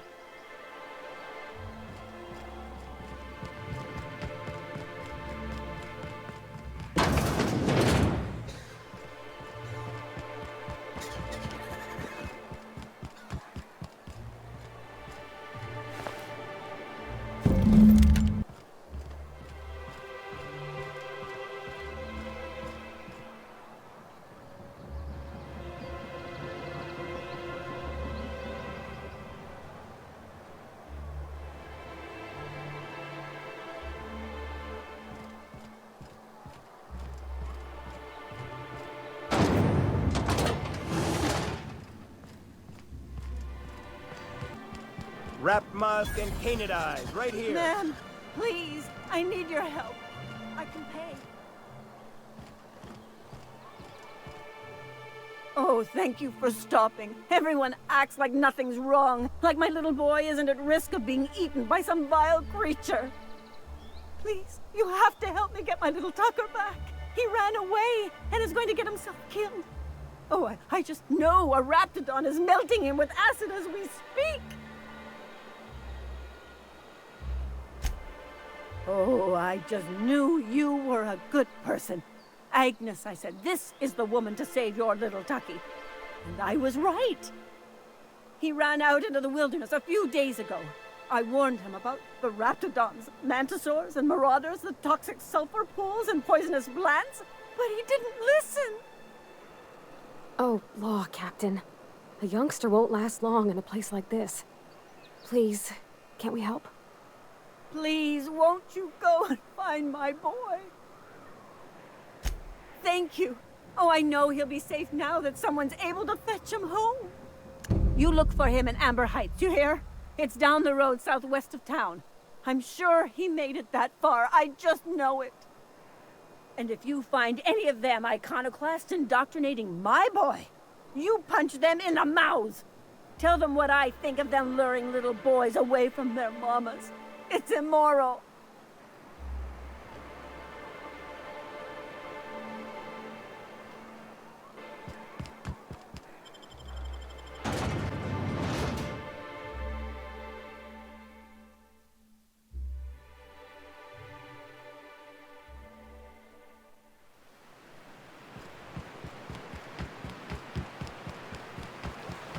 I always wanted to visit Stellar Bay. Taking the sights, the sounds, Wait, what's that smell? You reckon the smell ever goes away? Maybe the wind off the sea helps.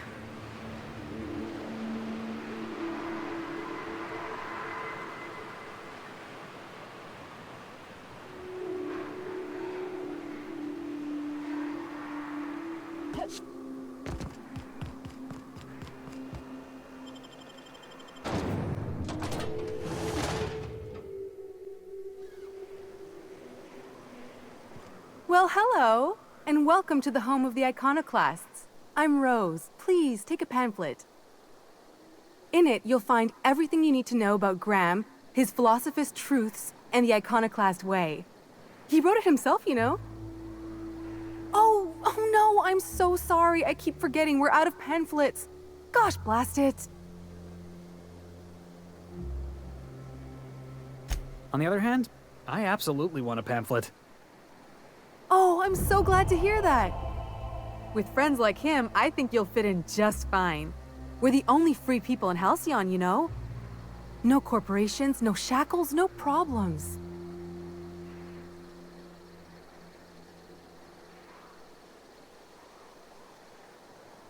Oh, those are just hurdles. We deal with them as they come. You're welcome to stay with us, so long as you can earn your keep. That's a nice way to think about it.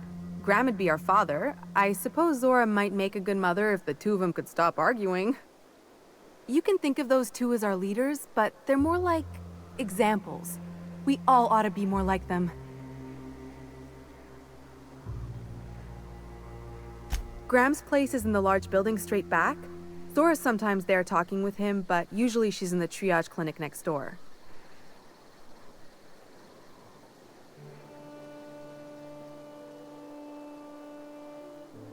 The new boy! Yes, he's quite clever. He took to our teachings very quickly.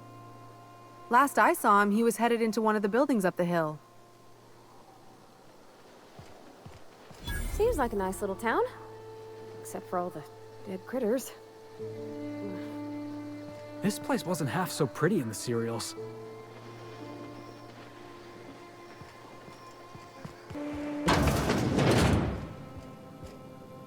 Looks like I'm not the only new face around here. What do I call you, stranger? You here to join the Iconoclasts? Help us free this world?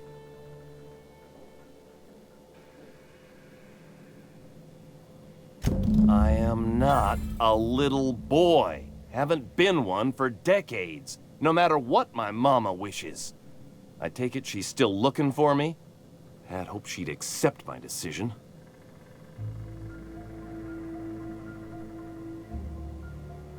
According to her, stepping foot outside of the house in broad daylight is too dangerous. My entire life, she crammed a fear of danger down my throat. Don't go play with friends.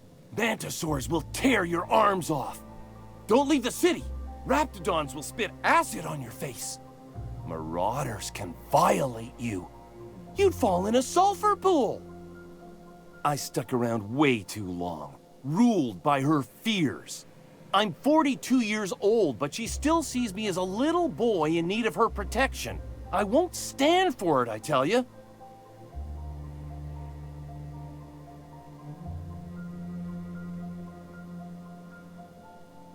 She doesn't want to see me as anything other than her baby boy. Why would I go back again? What'll be different this time? You're right. I can do this. I just need to stand my ground and make her see she can't control me anymore. No one can.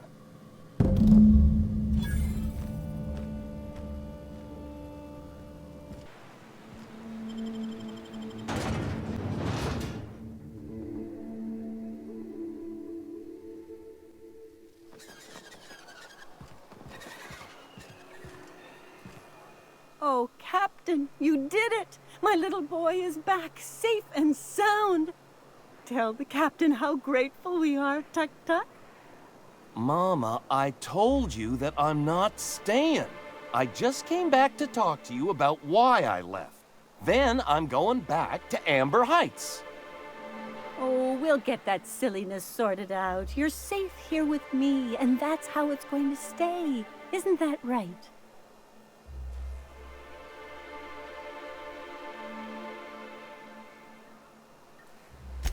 I did, didn't I?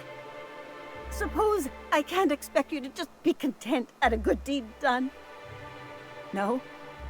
Well, all right. Here, kind stranger. This is every bit I've scrimped and scraped for years to save. But it's more than worth it to have my Tuk-Tuk home safe again.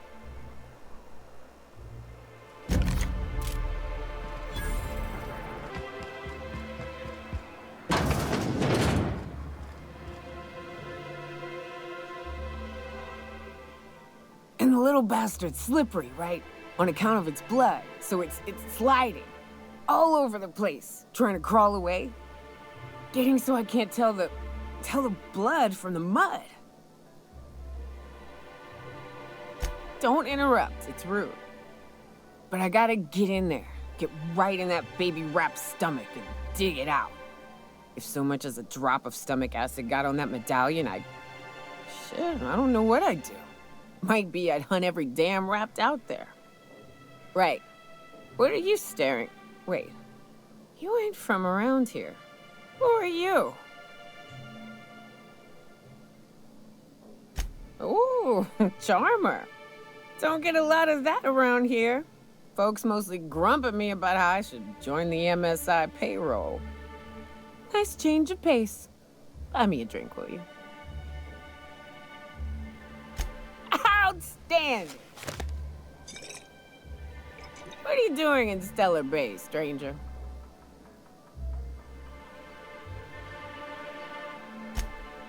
Well. Let's get down to brass nuts then, shall we? Wait, that ain't it. Brass rats? Let's talk business. I'm headed back out there after I sober up. You want a guide sooner than that? You'll have to get me something to clear my head. Outstanding! Our dispensary here maintains a stock of, well, I don't rightly know what they are. Steroid or caffeine somethings? Pills. They're very good. I'm cut off for the month, on account of needing one just about every damn day. But I'm sure you've got your wily ways. Fetch me one and we'll be all set.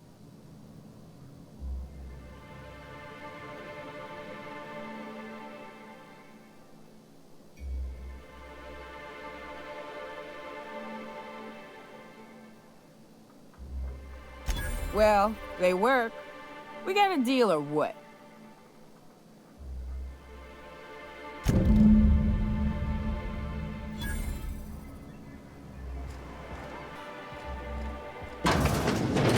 If Velma's capable... Hello, dearie. Why, I don't believe I've seen you before. And with sweet cheeks like those, I'd remember.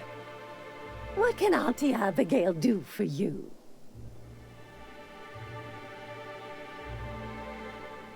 And what a helpful young lady you are. Nothing like a little pill to liven up the spirits. Who's your lucky friend, dearie?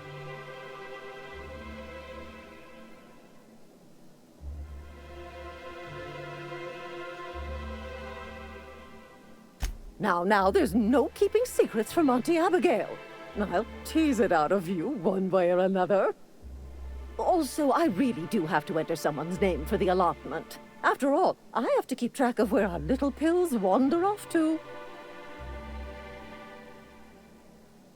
Well, I suppose I could use the money to supply our little clinic for the rest of the town. Very well. I'll make an exception for you this one time. But let's keep this between us, dearie. If Velma's capable of running the warehouse...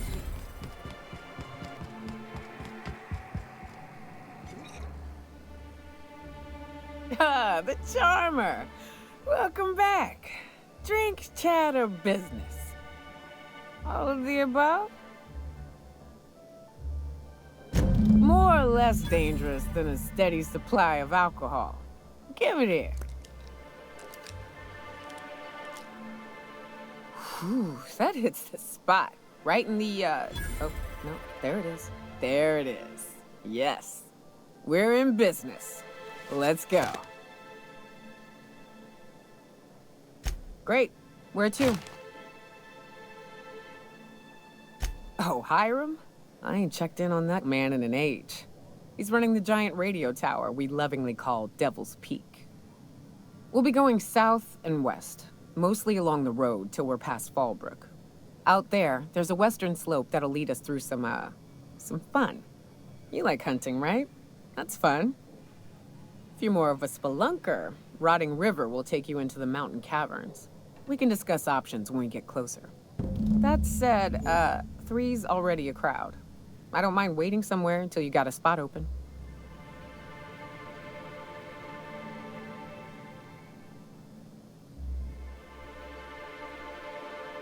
A real big game hunter. You gotta give me some pointers.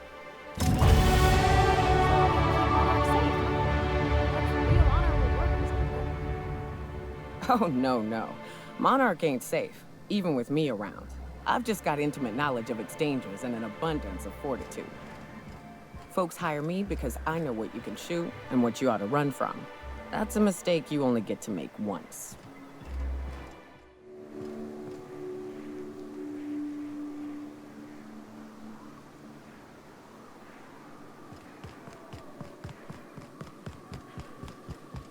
South here, off the road and down this slope. We've got a decent trek ahead of us.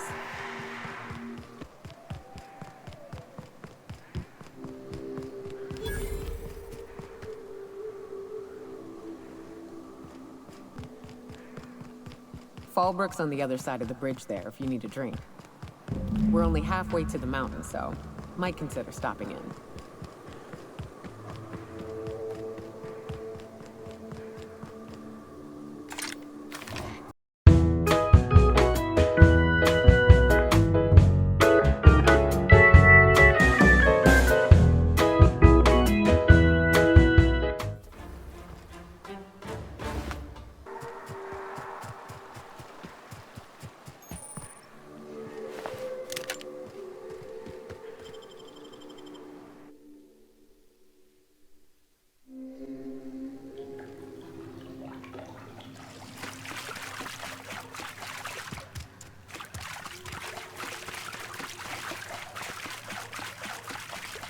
Look up.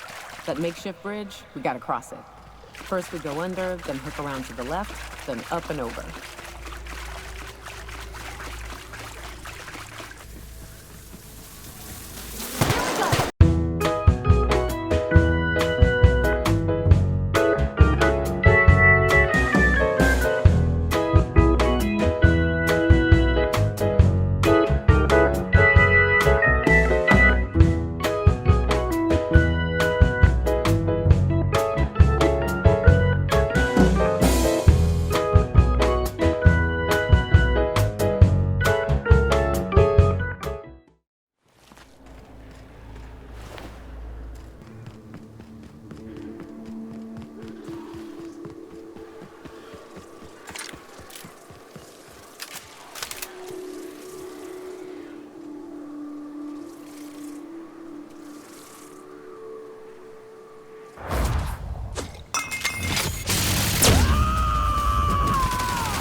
Here we are.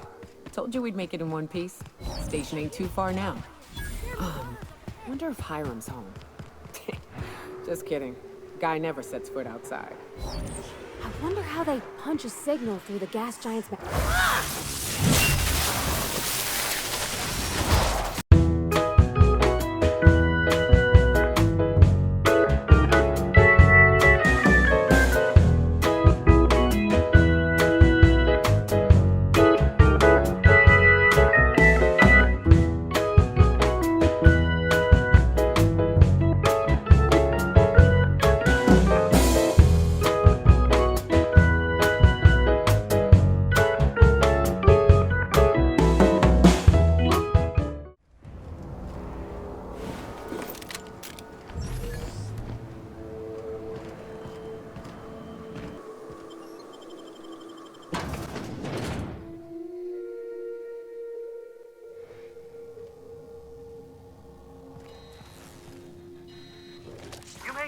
realize this, being as you're an outsider, but the blaring alarms indicate the station's on lockdown. You out there, whoever you are, yes, I can see you. Come here and talk to me. Base to intercom.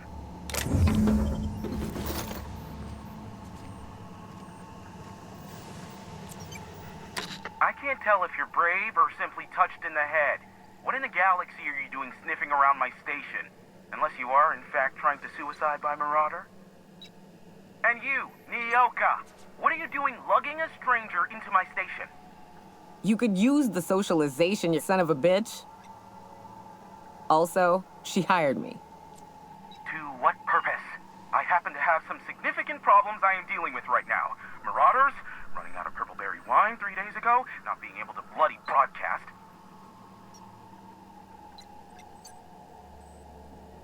I see why Nyoka tolerates you. Fine, I'll do the talking. By the hand of fate and my own cunning skill, I run this station. The Marauders may have other plans, and since my hired hands have clearly turned idle, it appears I have need of you. As my newest contractor, you may call me the Broker. Or we can call you Hiram, on account of that's your damn name, and doubly on the account of the Broker being a dumbass alternative. What? Everyone calls me that, aside from you. See, Nyoka? I barricaded the broadcast center, but I can only hold out for so long. Clear the Marauders out, and I'll pay you double the going rate. They destroy the transmission equipment, and I'll be out of business. The elevator and doors to the second floor are back online. Hurry before I have to lock them down again.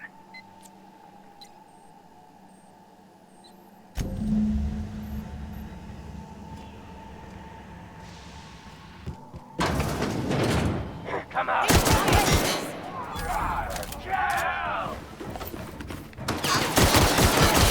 The last of them, I think.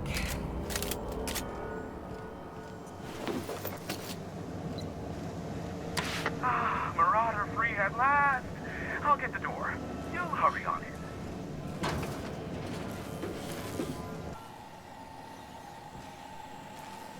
Never thought I'd be ecstatic at having the walls painted in blood. This ought to square our debt. One hefty payment for a highly valued service rendered. But, I admit, I do wonder why Nyoka has brought you to me. Allow me to pose my question in another manner. Why, in the nebula, are you here? That is the primary goal behind locking myself high in a tower. Some folks don't look kindly on me being a purveyor of delicate information. Phineas must have sent you. He's the only one insane enough to send someone to Monarch to rush me. I knew it was only a matter of time before he came a-knocking. Look, I might be late, but I fulfill my contracts, always. Oh, you do you? I have lost track of the number of beers you owe me for chasing Raptidons off your stoop. Are you fibbing? Be honest.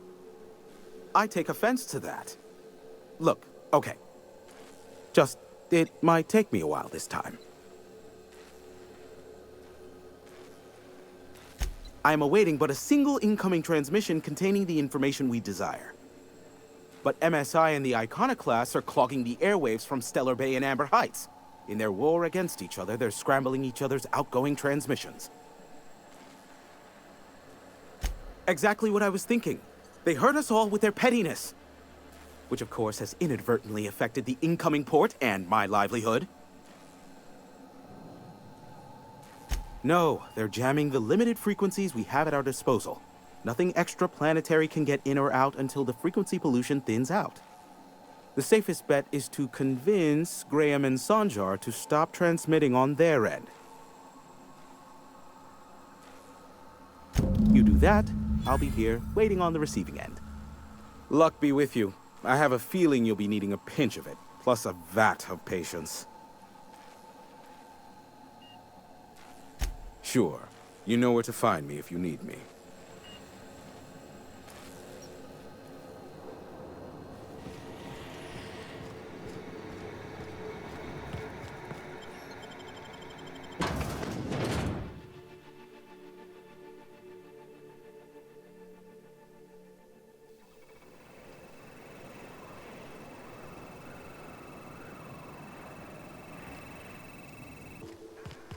I ought to mention, the Iconoclasts are loyal folk.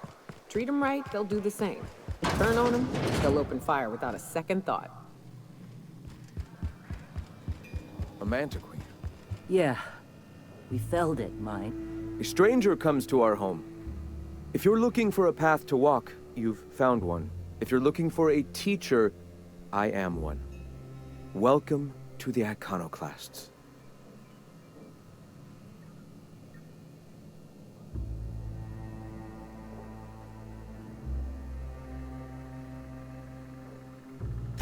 The truth that I have come to learn and embrace since shedding the corporate yoke. Out here, we survive by the sheer strength of our spirit. We have no need for the endless rules and red tape of a corporate structure. We do seem to burn through endless ammunition and medical tape, though. Yes, well, such is life. Our descendants will enjoy safety and luxury, but our generation is the foundation on which that future is built. Now, why have you come?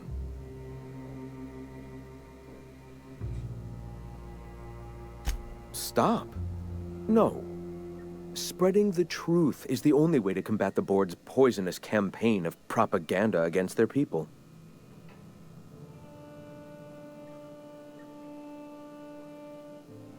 I realize the board has blockaded our efforts, but Devil's Peak is an interplanetary radio tower. Surely somebody is listening. Surely?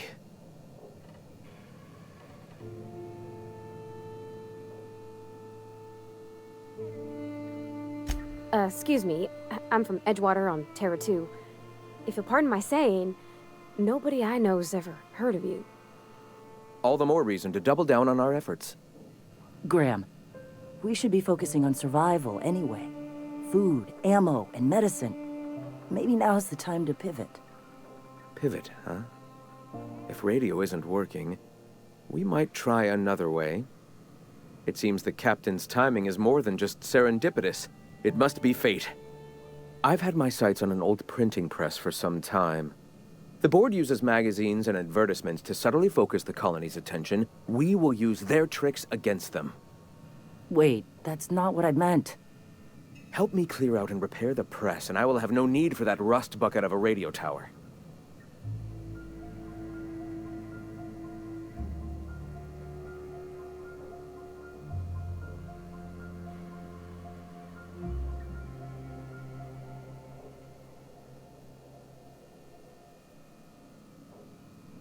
Citizens of Halcyon are glued to their periodicals. They obsess over tossball and fashion, and the board uses these obsessions to control them. Even I find myself occasionally distracted by their positively shameful quality of editing and unacceptable disregard for grammatical structure. My literary prowess will hook them, and the eternal truth will reel them in. Listen to me. I'm starting to sound like one of Sanjar's fishermen.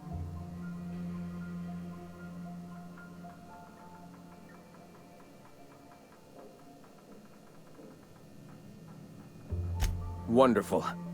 I requisitioned replacement rollers for it some time ago. Huxley should have delivered them yesterday. Speaking of which, where is Huxley? You bought rollers? You haven't even cleared the wraps out yet. What are you doing wasting bits on... Wait, where is Huxley? It seems we're out a runner. If you intend to help our cause, I'll ask you to meet our MSI supplier in her stead.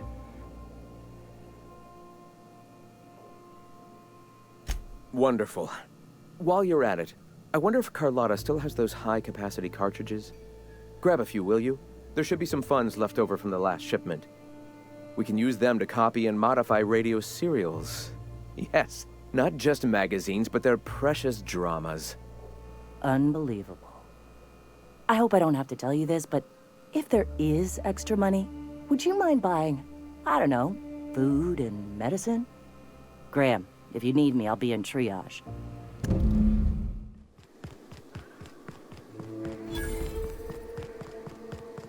Excuse me, but this area's off limits. We got a leaky generator. It ain't safe. That's my nice way of telling you to sod off.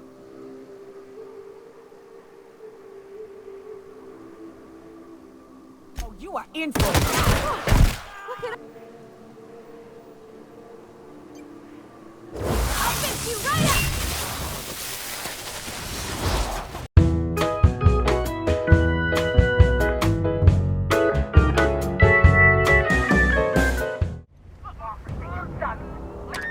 I heard that. I heard all of that. Who's out there? Whoever you are, you're in a lot of trouble. Hello? Relax. I've been cooped up in here for almost 2 days. Who are you, anyway? Oh, finally! Tell Graham that this is the last run I'm doing. Sanjar's declared a stop sale to you lot, but even if he hadn't, I'm not risking my neck anymore.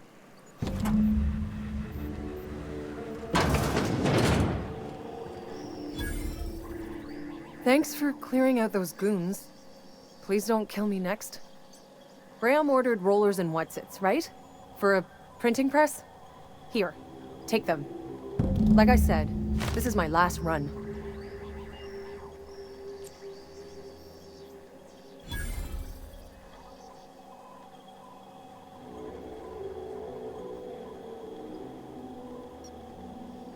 It's an enviable thing he's...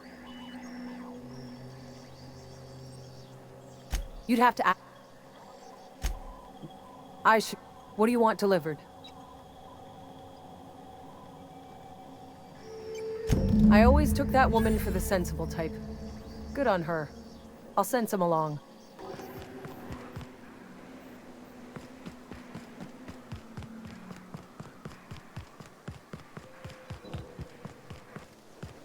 What was it like in Edgewater?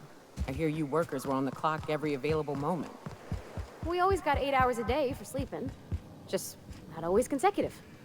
My condolences. I'm telling you... Thank the Eternal that someone's got some sense in their head. Carlotta usually schedules the next drop during the meeting. When's she coming?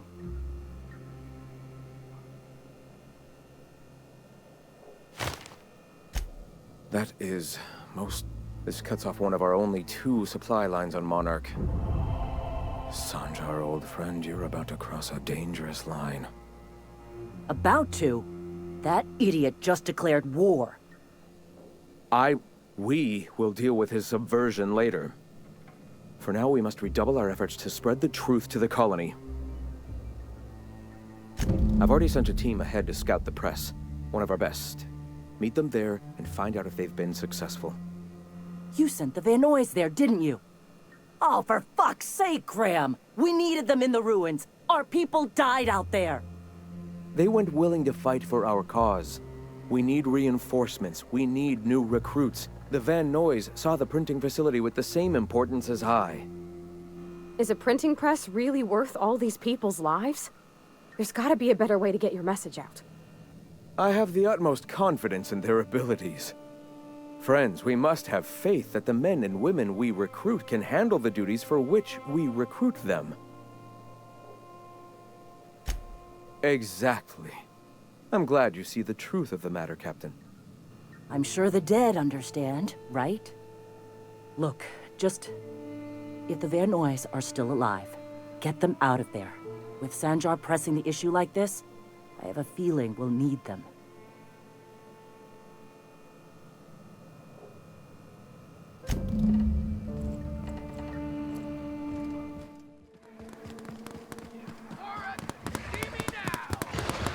Hey, it's the twins. Surprised you two needed backup.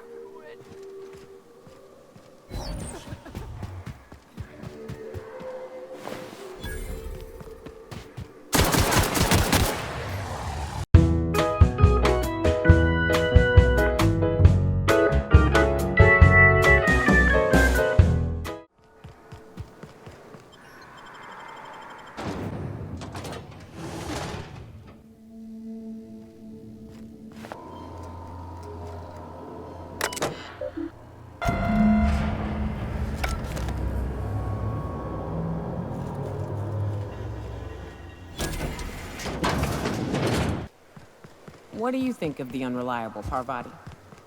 There's always something to fix, and it's neat working in the Aether. I always took Atmo for granted. Now, if I drill through... If you'll just listen... No, no more listening. No more preaching. We are losing people left and right. We need to act. Enough, Zora. I'm not putting the torch to innocent people. Do you want to bring the board's cruisers and gunships down on us? Captain, apologies, but our situation grows dire. Our people talk of foolish endeavors. What news do you bring?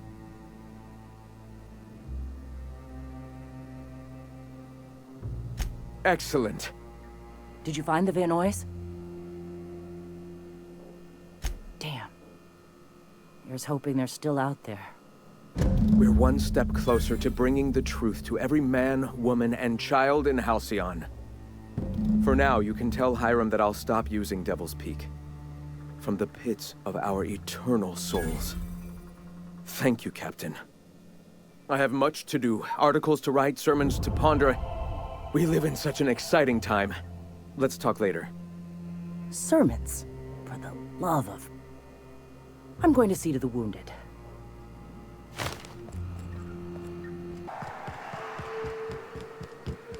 You ever worry all that ammo in your berth might combust? What? Wait, that's... It can do that? All it takes is a little bit of black powder next to a lot of bits of fertilizer and one real hot day and...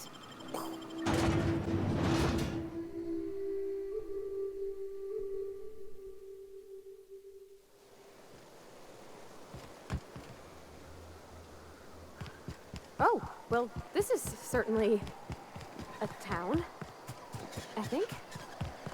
Fallbrook's great. Anything you want, they've got it. So long as you've got the bits.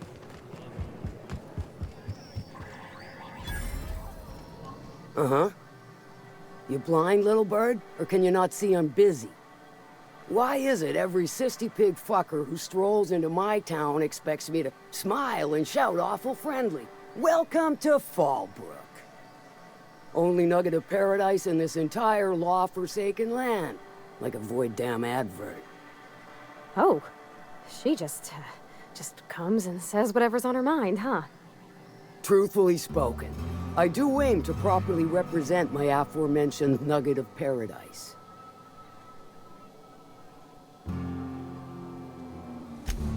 I do so try. Might try more for you. 'Cause I like interesting folks. So what are you in the market for, stranger? I got vice, virtue, and everything in between. Well, I'm half listening. Good of you to finally haul your ass over here. I wired for backup weeks ago. Got something that's gonna require special extraction from Cascadia. All right. One of my runners uncovered a cache of Alta Vitae gas, left in a lab when the board abandoned Cascadia. To extract the gas, you'll need to siphon it from the lab in Cascadia into one of your ship's fuel tanks. Totally safe. I do like your gumption, but let's not be hasty. To get to the gas, you'll need to navigate through the town, which is overrun by marauders. The lab itself has become an infested nest, crawling with mantis. You gotta fight through, or figure out some other way to exterminate them. Maybe the ventilation system? And will again. We ought to be taking any opportunity we get to bury those critters in lead. Direct and aggressive. I always did like your sensibilities. You know when to strike and when to wait. Shame what came of your crew. Crews are for ships. They were a family. Close enough. Now, after you clear the manti nest and reach the storage room, all that's left is to get the gas flowing into the fuel system. The task will require someone with technical skills. Or you could force it through with a plasma overload. Don't recommend that option, though, unless you want to get dead. Load vapors into a liquid propellant tank? I think I know how to do that. No, I can do that. I think. Yes. Mostly? Definitely. Dandy. Did I mention the gas is of an extremely volatile nature? Handle it with the utmost of care. Once you've got our goods, take them to the groundbreaker. Lilia's fencers ought to handle the rest of it. I've marked the coordinates for you to the lab in Cascadia. Use the passcode Antediluvian on the terminal to get in. But before you make your run, I could use a heavy helping hand regarding a local issue. For a fine fee, of course. Fair enough, I reckon. Do let me know if you change your stance. Best of luck, Fixer.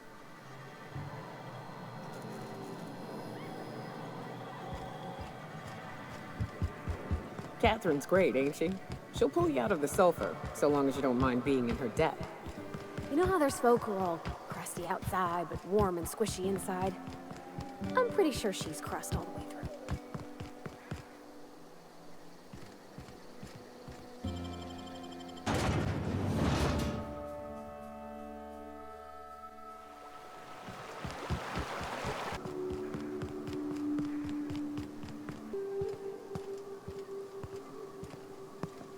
I guess this is what Edgewater's gonna look like in a couple of years. This is what you get when a corporation takes a dump and walks off without cleaning it up.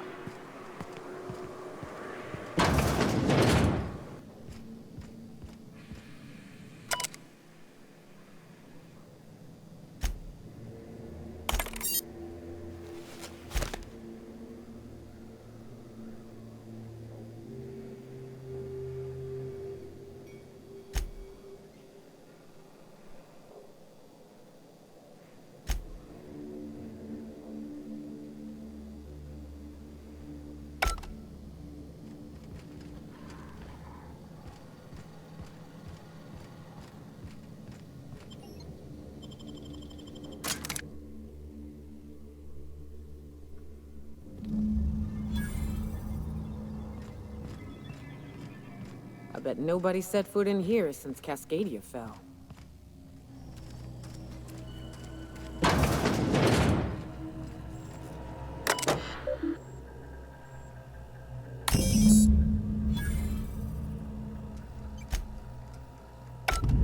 Captain, I've touched down on Cascadia's landing pad. You'll need to connect the storage tanks to my fueling system, and then initiate the transfer from an authorized terminal within the lab.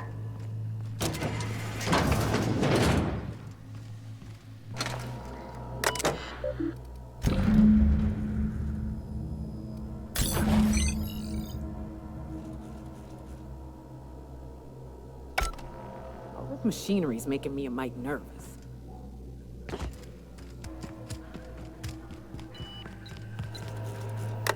Let me take a look-see. Okay, I'm thinking if I patch this into our fuel cell network, we can use the empty tanks to hold this ulta-wada-biddle stuff. Just gotta compensate for the pressure difference. We burn liquid reaction mass, not gas, and the cells are distributed all through the hull, so I gotta isolate the empties. Absolutely, Captain. No worries. There we are. Good as pretty and twice as new. Oh, I just did my thing. You know. I'm impressed. I would have just tried to blow the thing up.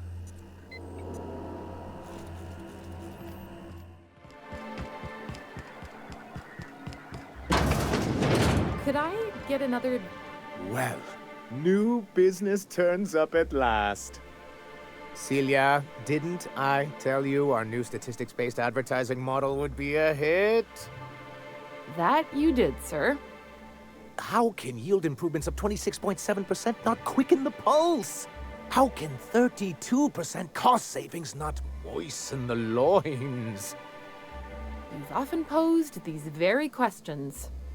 Clear my schedule. This newcomer has a meeting with me. Celia, will you make a note of that for my self-review? Very generous. Noted. But not so generous I can't drive a good bargain. Now, who sent you? Rizzo's, perhaps? Or Auntie Cleo herself?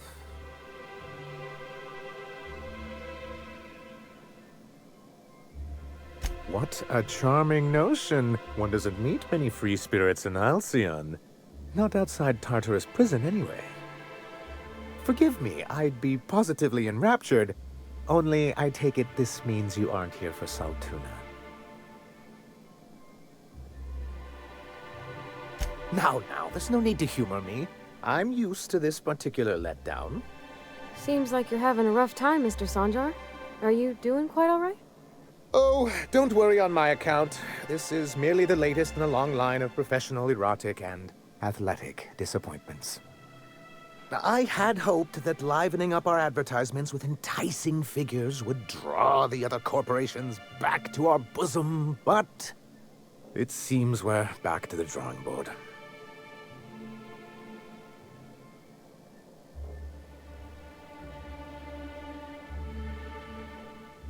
Thanks to the so-called hazard clause, Monarch has been cut off from the board's resources and protection for 10 years now. So-called is right. We've got our hazards, but we're still here, damn it. The board took off without so much as a thought for the folks left behind. I don't... Dang it, Captain, that's not right. Folks on Monarch shouldn't have to suffer just because the board says so. Now, we've kept ourselves in business by trading with individual corporations, but given the off-the-books nature of those transactions, such arrangements are precarious.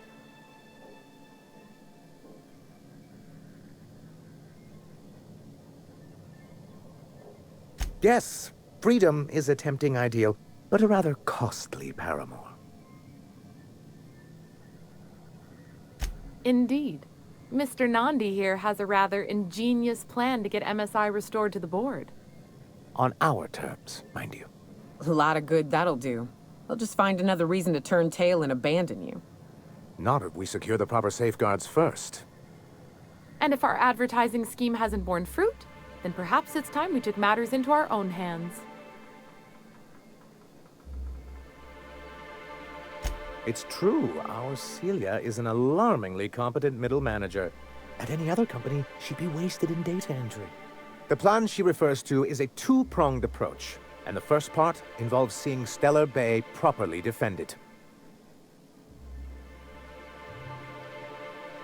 And a Mantisaur problem, and a Marauder problem. Many, many problems, but they can all be solved with a Bolt 52 cartridge. If you can get us what we need to rejoin the board, starting the Bolt 52, we'll be able to become one of the most productive and secure cities in Halcyon. And you'll have a powerful ally on the board.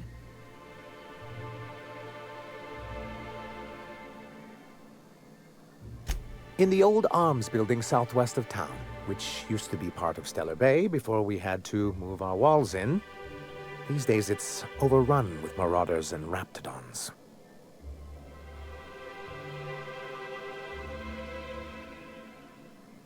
Do be careful. I've lost more than a few people to marauders and raptidons out there. Oh, and while you're at it, there should be a terminal in the arms building with some dangerous information. Perhaps you could delete it so it doesn't fall into the wrong hands.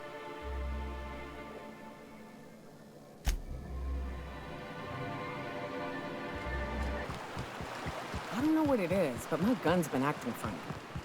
Used to be, I had to correct for a bit of leftward drag. Got used to standing just so. After a while, it put a thorn in my side, something awful. Lately, though, it ain't pulling. I find my stance much improved. Oh, that's real good to hear. It took me a while to... never mind. What? Girl, have you been touching my stuff? I'm sorry, I should have asked. I just got real bored, and I seen you leaning, and the gun was sitting right there. You know, the last time I caught someone messing with my equipment... Huh? Hello? Hello? I hear boots out there. Wait, can rats hear boots? Oh, thank the Eternal. I'm Huxley. Hux if you're lazy. I'm stuck. My friends and I were scavenging here, and a Mantiqueen showed up. Then Raptidons. It was a void-blasted mess. I ran in here, and, now the door's locked. Little help?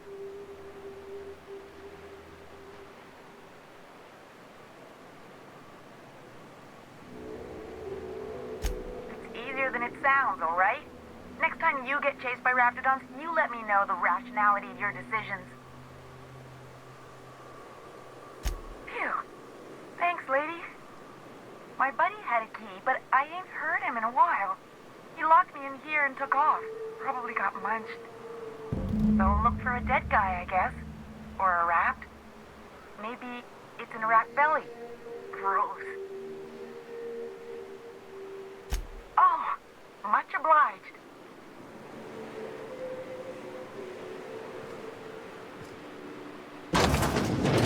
Ah, phew.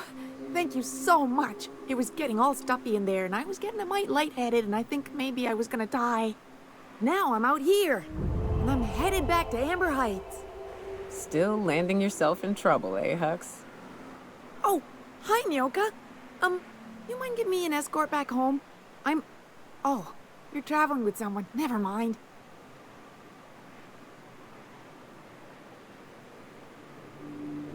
Oh, sure, I'm a runner. I'm used to getting all dizzy and... Hey, who's your identical, slightly blurry friend?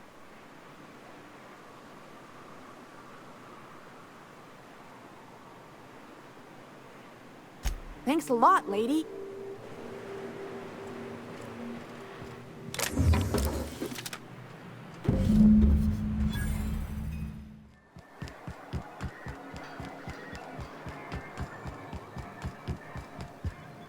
Be careful with your new friends in Amber Heights. They're not the most reliable types. Anyway, what can I do for you? Oh, yes. I'm going to be up all night with this. All those blanks waiting to be filled, boxes waiting to be ticked.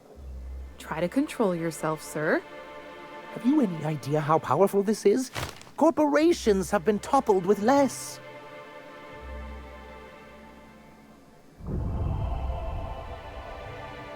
What a question! Bureaucratic micromanagement is the only way anything gets done in Halcyon, and proper documentation is a key part of that. For our part, a bill of liquidation/transfer Form 52 will protect our holdings on Monarch by temporarily assigning them to a pass-through entity once we drop our bomb on the board.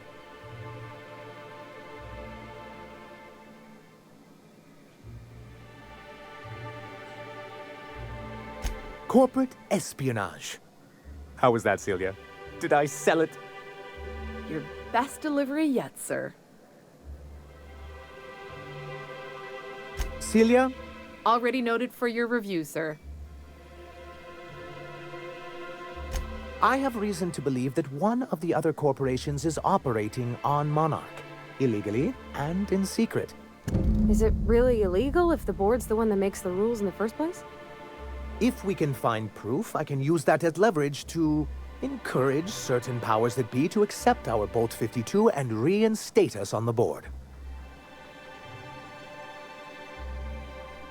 If someone is operating here, then Catherine's almost certainly supplying them out of Fallbrook. Perhaps she could be convinced to tell you where they are. That's part of the problem. She has certain ambitions for Stellar Bay, and I fear my asking her would give her the leverage she's been looking for. Don't get yourself worked up, sir. It's perfectly natural to have a healthy fear of her. We really don't need to discuss this now, Celia.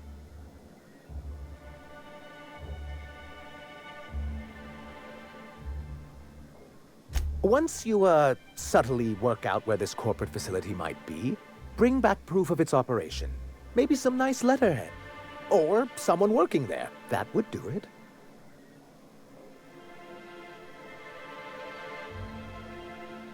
A foolproof plan if I ever heard one. I'll leave the execution to you.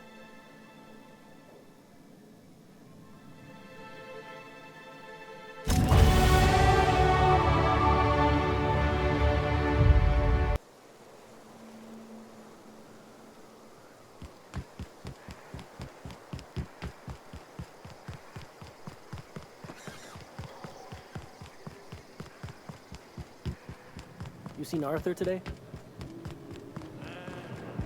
I don't think I like Miss Catherine. Not just on account of the swearing, but... Come for vice or virtue? 'Cause we only sell one here. Might be I know something about it. Might be someone hired my crew to blind drop supplies on the northern bridge. Might be they sure as shit weren't pirates. Now that I consider it, I ain't heard from my delivery team in far too long. Find them for me, and I'll pay you handsomely. And I'll thank you kindly for it. I take it you don't have a reservation. No matter, I keep a suite of VIP rooms for visitors of your, let's call it a certain means. The VIP rooms charge by the night, but for you, I'll make it a one-time fee. Got a feeling you'll make me a fine investment.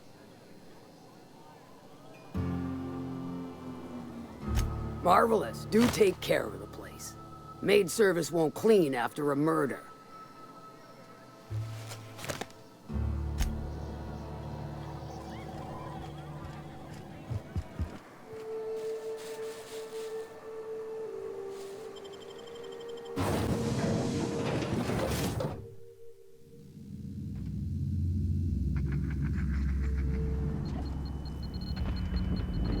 Stay back. I may be wounded, but I'm still armed. How'd you get past my traps anyway? Just remember, I still got bullets, in case you get any funny ideas. What are you doing out here anyway? That feels a mite better.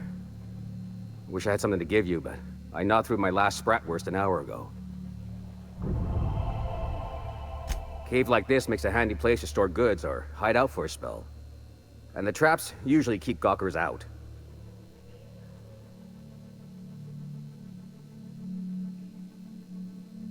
Catherine had us making drops for some big-shot client out here. And before you ask, I don't know who they are. Or were. The whole point of making drops in the middle of nowhere was to keep their identity and whereabouts a secret.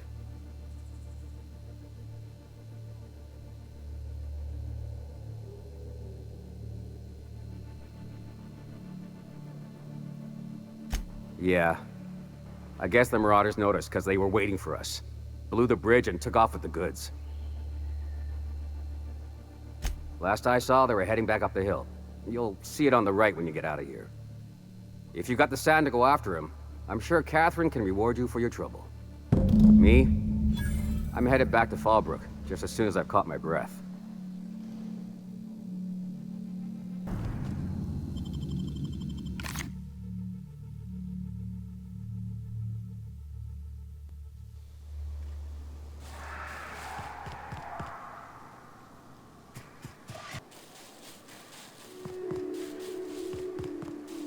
Please, you don't have to do this. Just let us down from here.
Thank you again for retrieving the bolt.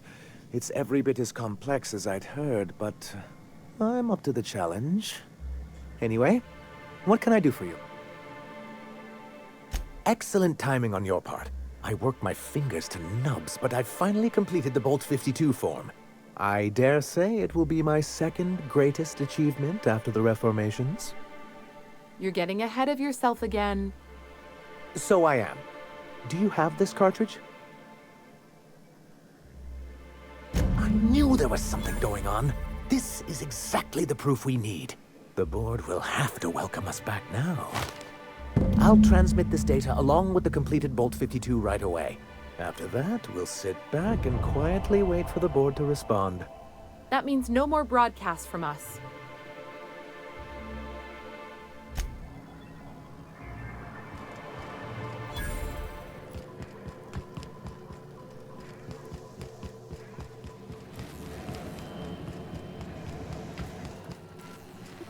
Do you hear that? It's the blessed sound of radio silence, which leads me to believe you have sweet, sweet news for me. Yes, indeed. I am back in business. But before we get down to it, might I ask how you handled the problem? In the end? We did what we could, as best we could.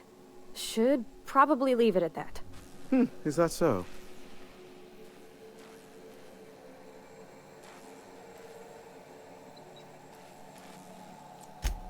Oh, I believe it will. But the price I pay won't be to you. No, we've a bigger deal to settle. I don't doubt that you are working with Phineas, but my contract specifies I relay any acquired information to the purchaser, and to the purchaser alone. However, to send the data, I will need your assistance in cycling the antenna's receiver, so I can input the needed adjustments.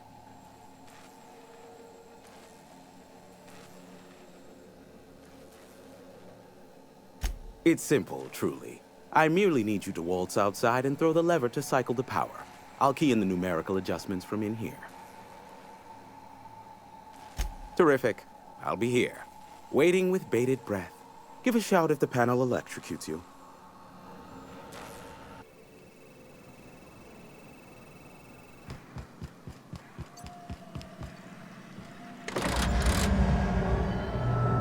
Testing 1, 2, check, check. Sweet stars. But that is a beautiful sound. Can you hear me? We are a go for broadcast. Oh, and I also dispatched Phineas his data. Impatient prick. Worse, I'm now indebted to him for it. Now I'll kindly thank you to get out of my tower.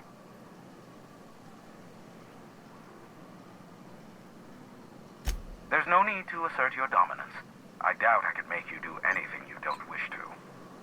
Look, I am well aware that at times I may have the tiniest iota of a prickly exterior, but I must admit I have grown rather fond of you. As Nyoka can attest, I do not form attachments with many. Do take care. Why, he told us to leave without flinging insults at our persons. He really does like you, Captain. What in the void-blasted hell is that?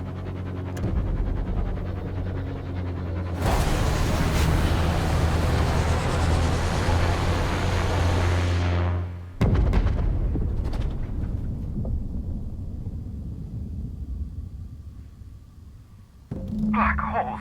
Did you see that? Looks like a UDL ship. Based on the gunnery attachments, I'd guess it's one of the board's blockade enforcers, but don't cite me on that. Oh well, a pity for the crew, but I can't see how it affects me. Hiram? Can you hear me? Did you see that? Architect saved me from swindlers and fools. Sanjar, what are you bloody doing on my channel?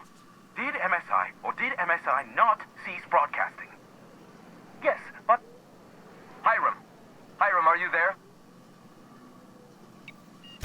Ah, the good captain. The truth brings us together once more. Our salvation has come crashing through the stratosphere. We need only collect its weapons. Are you mad? That's a UDL gunship. You'd probably shoot your own toes off.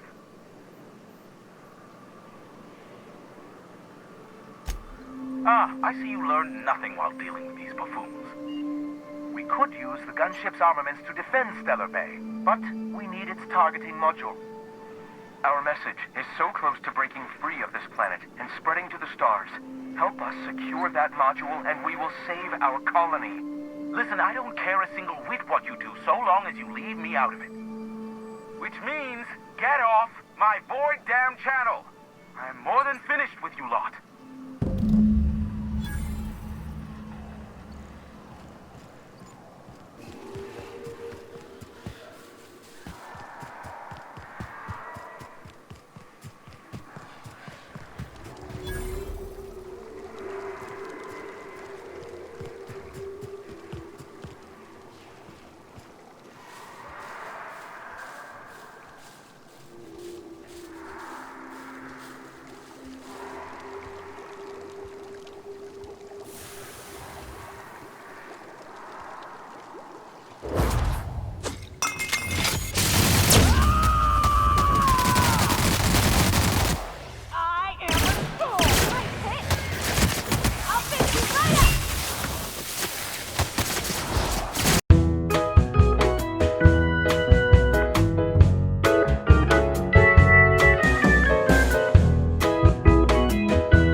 the gunship.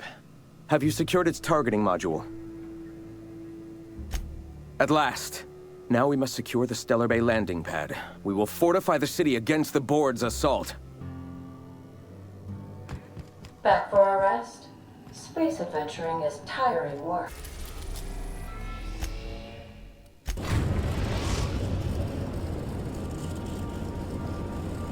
We've arrived at the groundbreaker.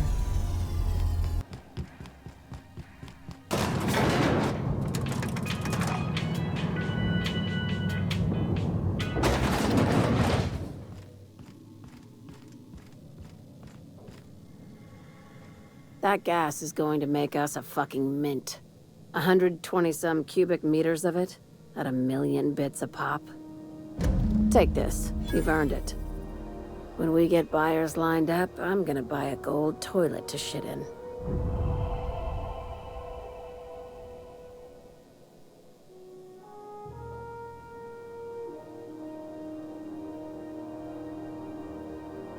Monarch isn't exactly a walk down the lanes of Byzantium. But here you are with all your limbs attached. Call me impressed, contractor.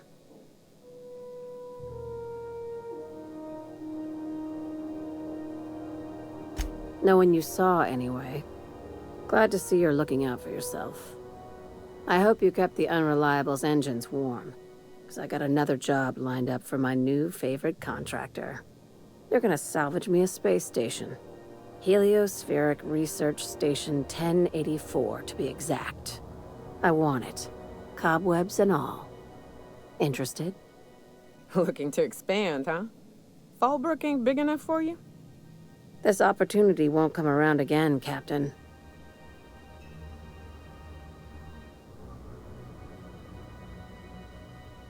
Suit yourself. I hate to leave money on the table, so let me know when you're ready for the job.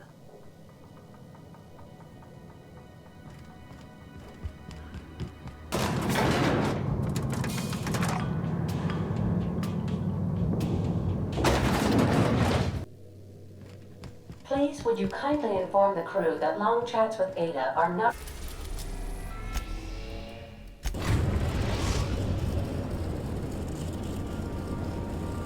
We have successfully arrived at Phineas's orbital lab, Captain, and we... I'm just securing my ongoing experiments. And securing myself. Mind the mess. I haven't had a visitor since... in fact, I've never had a visitor. I'd clap you on the shoulder if I weren't behind a wall of bulletproof glass. I don't know how you did it, but Hiram Blythe just sent me everything I needed. According to Hiram's message, Minister Clark has ordered a suspicious amount of dimethyl sulfoxide. It's almost as if he's hoarding the colony's remaining supply. Typical elitist, hoarding supplies during a time of scarcity. Once I have those chemicals, we can revive the Hope's colonists and put some decent people in charge. So, good news. You're going to Byzantium and stealing those chemicals. Exciting.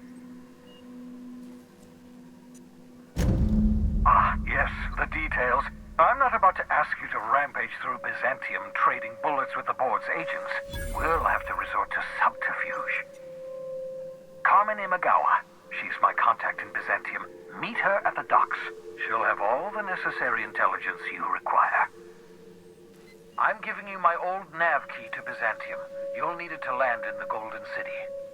Remember, you're looking for dimethyl sulfoxide. Big green bubbling vessel with a warning label. I'll take as much as you can find.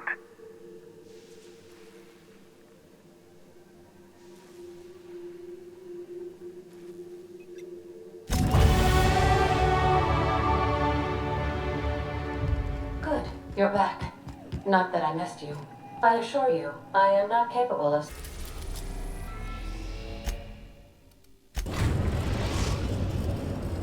We are now in orbit above Byzantium, Captain.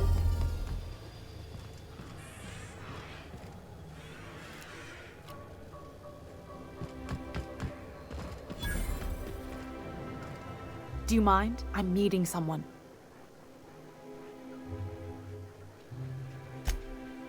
Oh, Oh, you mean I'm supposed to be meeting you?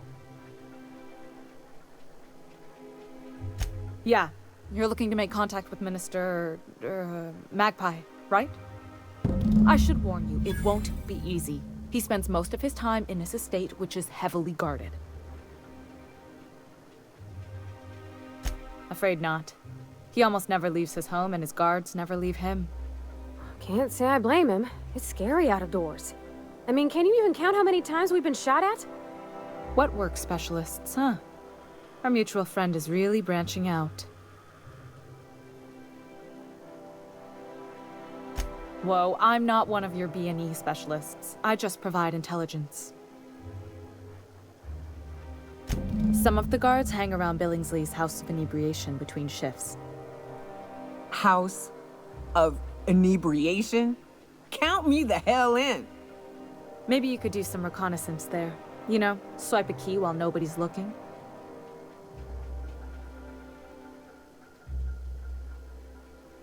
Just remember, you didn't hear it from me.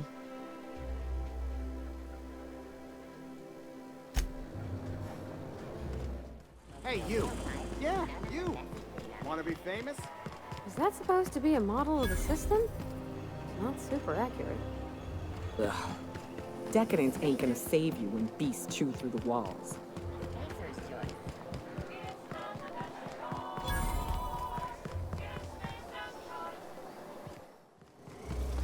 Is it me, or could each of these homes fit all of Edgewater inside? Cannery and all. This property is off limits. Solicitors, loiterers, and uninvited visitors will be fined to the fullest extent of company policy. This ultimatum brought to you by Universal Defense Logistics.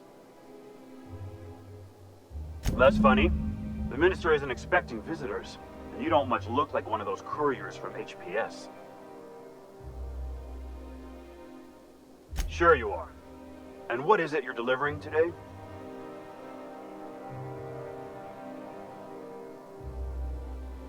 Typical. Why don't you come back when you're ready to actually make a delivery?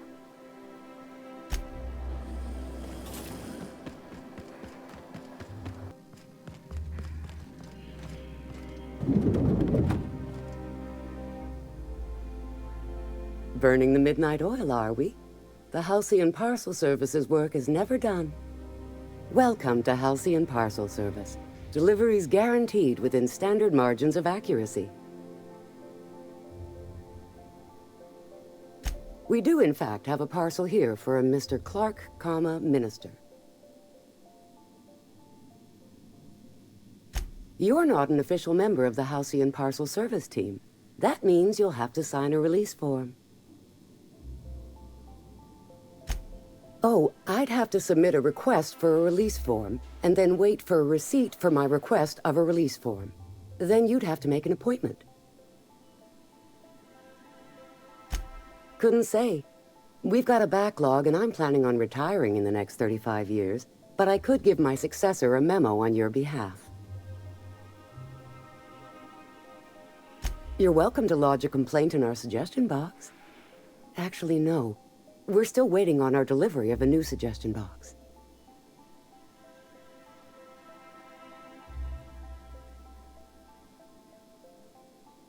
You do that? Wow. Hey, you know, a positive review from the minister would go a long way in my semi-monthly employment audit. Here's your parcel to be delivered to Mr. Clark, Minister. Law speed.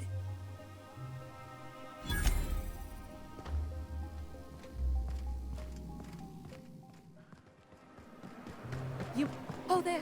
That's one right there.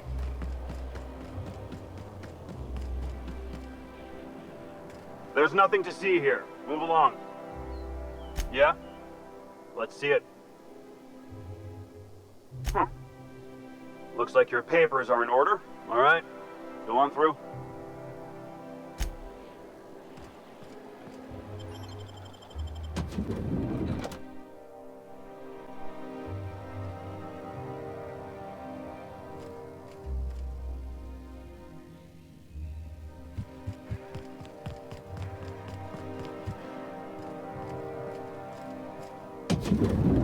How did you get in here?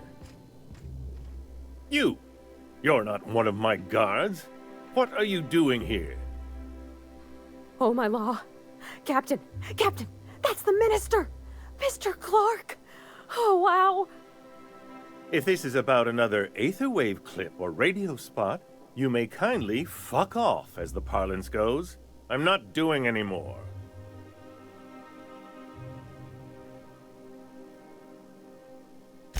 Slowly and loudly, Aloysius, it's the only way these morons understand anything.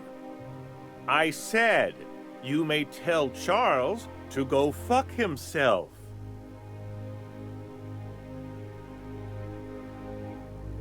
Then you're not part of Rockwell's PR team. That means you're a dissident?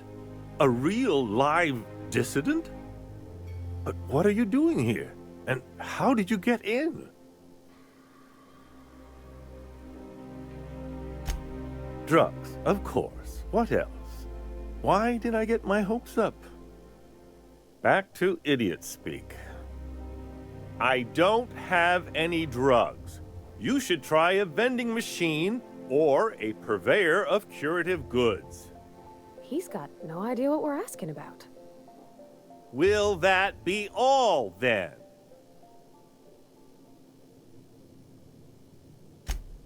Oh dear, I don't think I can say this any more slowly. Unless... Of course! It's Rockwell again, who else? And I thought he was only holding me here to keep me out of the way.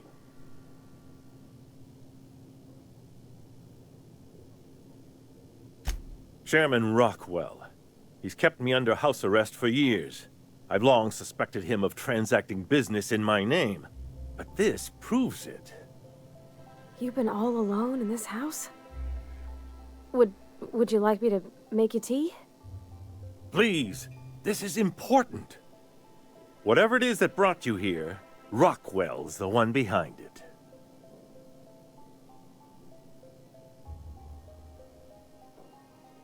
Whatever Rockwell's doing, he'll be doing it from the HHC headquarters. Your best lead is to look for details in his office. This all feels off, Captain. Like when there's a storm coming, but everything's quiet and still. Believe me, things have been off around here for a very, very long time. A reckoning is most certainly due. This colony's problems have always seemed to trickle down from the top. If we're set on fixing Halcyon, that's as good a place as any to start. Exactly. And fix it we must. Why, this is starting to sound like an issue of Dissident Hunter. Via the Acropolis District, of course. That's where the most important corporate and government facilities are. But only board employees are allowed into the district. There's a heavily guarded checkpoint just down the street. There might be a route through the maintenance tunnels, but I'm afraid I don't know specifics. Most people avoid the area for obvious reasons. When you reach the HHC building, this access card should get you up to the executive suites, where the chairman's office and what used to be my office are. Wait! Rockwell has one of the only terminals capable of transmitting to the Earthbound message drone. This is our chance. Please, take this and transmit it from his office. Rockwell hasn't given me any messages from Earth for years. He's desperate to keep me out of contact with the Earth Directorate. But they need to know what's happening here.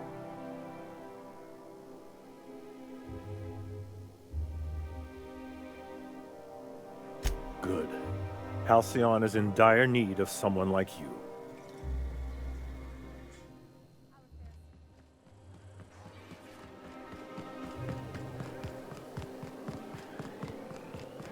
The Acropolis District is off limits. Move along. What in the law's name are you on about?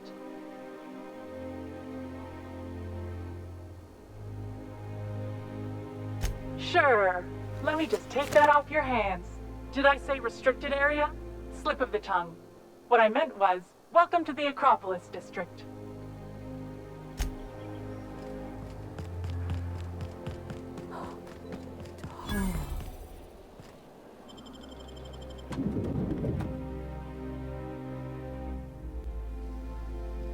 Captain. I stand out here like a big, greasy thumb. Cleo, a subsidiary of Colway Pharmaceuticals. State your business. Please step away. This entry is for high-priority HHC business only. Huh. I didn't realize we were still using those iridescent stickers. But this looks right. I'll just need you to register your weapons with a revised request to carry 32B form. Each weapon will need a separate form. Now, let's see. Damn it. When did I run out of forms?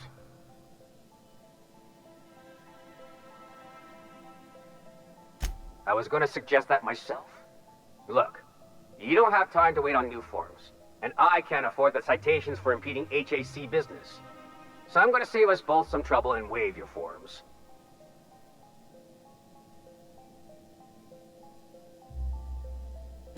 Just know there are a bunch of guards upstairs, and they're all high on dervish mist and low on patience. So try anything funny, and they'll paint the walls with your guts.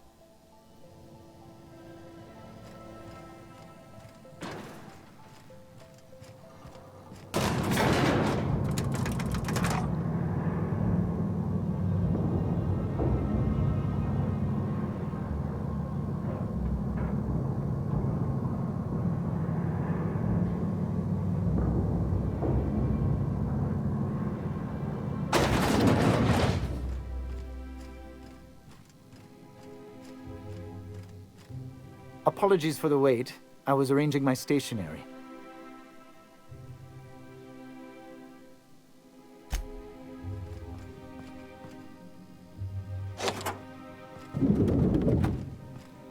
Excuse me, just a moment. You could dismantle a single room of this place, sell the materials.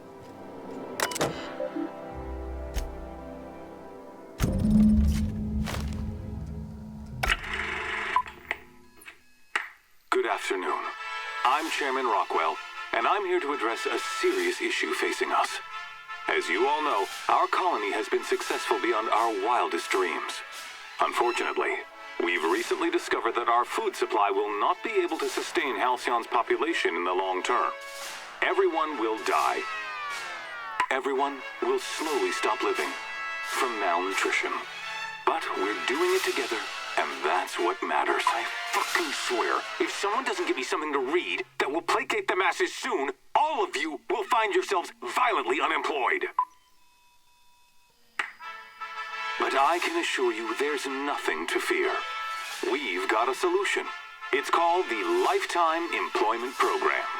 We will freeze most of the colony to preserve resources, while the best and brightest of Byzantium continue living in prosperity. Look, you idiots! How many times do I have to tell you we can't say shit like that? Fire whoever wrote this! While Halcyon's brightest minds solve the problem of our nutritional shortage, the rest of the colony will be placed in suspended animation. Individuals will be revived on a rotating basis, so that every Halcyonite can be part of the important work of saving our colony. By testing paperweights. Sorry, couldn't resist. Let's go again. And someday, in the not-too-distant future when we've solved this crisis, we'll all be back together again working for the good of Halcyon. Until then, the board shall provide for the deserving just as it always has. So, obey your supervisors, take your vitamins, follow your corporate-mandated grooming rituals, and rest assured with the board on your side, there is nothing to worry about.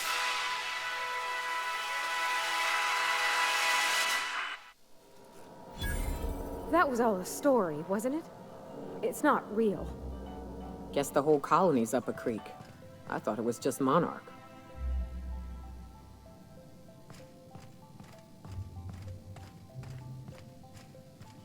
I beg your pardon. Minister Clark's former office is currently closed to solicitors.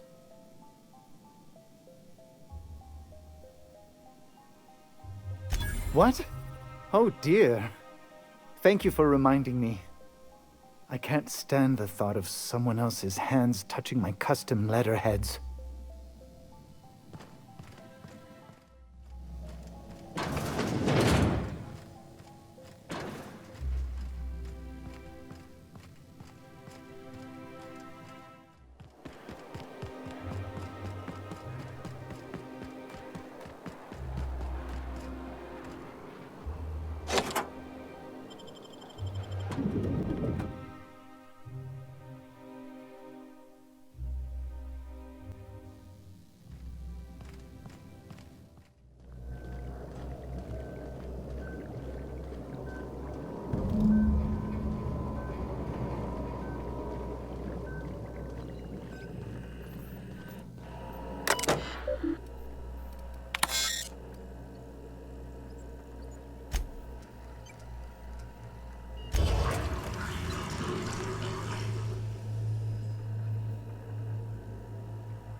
Some crew members are causing... You have a message from Adjutant Sophia Akande. No one ever looks quite the same in person as they do in my reports. And my reports of you have been exceptionally thorough. You've had quite a career. You have something I want. I'd like to negotiate. Phineas Wells is wanted by the board. I want to convince you to turn him in to us.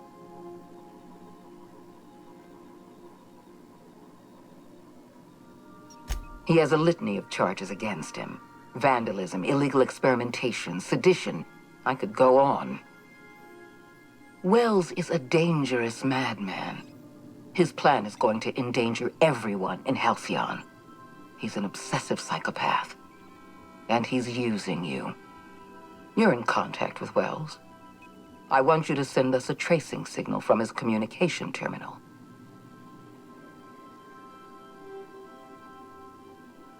You are making a serious mistake. Adjutant Akande's call has been terminated. Will there be anything else, Captain?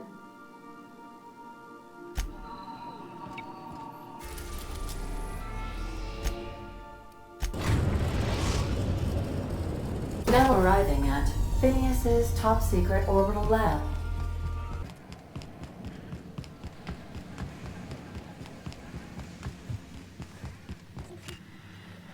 I've kept myself busy in your absence, optimized my formula.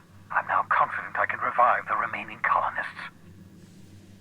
All I need now is the dimethyl sulfoxide. I'll take as much as you can give me. What? Oh, yes, well, that's obvious. Anyone with 2 working labs can see this colony's slouching toward oblivion. Why do you think we've been doing all this? I revived you to help me save Halcyon from annihilation. Oh, hold on. Let me see if I understand this correctly. You're saying that Halcyon's on the brink of total collapse? And the chairman's plan to save all of us is to save himself? I always knew Halcyon was heading toward a systems collapse, but I never imagined we were already there. The board made this crisis, and now they want to solve it by freezing the rest of us? That's not a plan. That's a goddamn escape clause. That makes 2 things we don't have. Time and chemicals to revive the other settlers. None of this was supposed to happen. I was supposed to revive the Hope's colonists. We were supposed to have enough time to solve the problem before we all starved. Human test subjects. Oh, that's grotesque. That's unthinkable. That's exactly what I'd expect out of the board.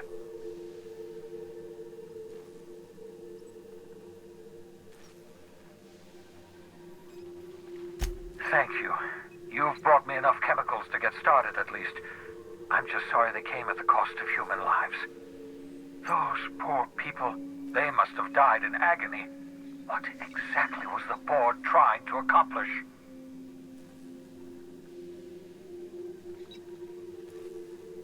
You say the board's trying to freeze their subjects over and over again without inflicting permanent damage? Well, they're nowhere close to solving that problem. I'll tell you this much. The board scientists are hopelessly lost. After years of fruitless experimentation, they've made exactly 0 progress.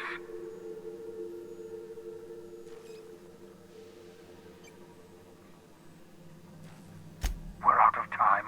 We're out of chemicals. We may very well be out of options. If the board has their way, we're all going to be spending the rest of our lives frozen in stasis. Do you realize what this means for the Hope? For your fellow colonists? The board's going to kill them all. Toss them out into space. just to make room in their hibernation chambers.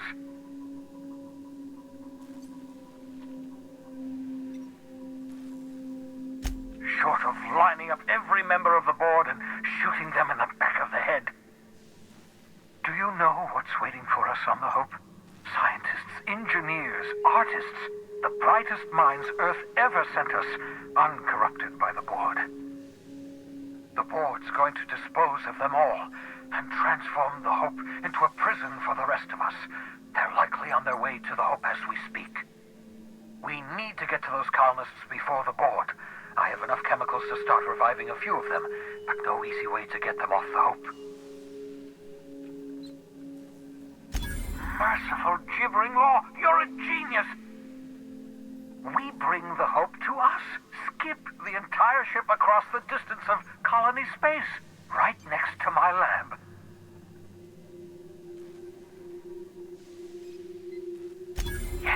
Yes, exactly. You're a step ahead of me, but I perceive the shape of your plan.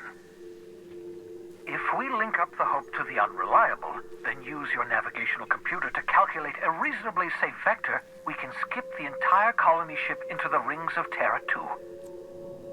I don't know much about skip drives, not the physics anyhow. I do know the Hope's real massive. How's our bitty little ship supposed to skip it? Excellent question, my sharp-witted mechanic. You will use your own ship to power up the Hope's skip drive. Your navigational computer can handle the rest. You'll need to switch on the Hope's auxiliary power using the Unreliable. Then head to the bridge. Your navigational computer, Ada, should be able to activate the Hope's skip drive. Once you've skipped the Hope next to my lab, I'll have easy access to the frozen colonists. I can start reviving them immediately.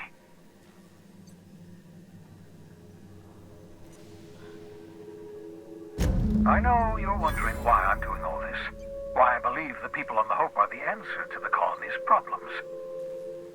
The Hope is carrying some of humanity's most brilliant thinkers, scientists, engineers, experts in their field. If we work together, we can still find a way to save Halcyon. The board would have us believe Halcyon is beyond saving.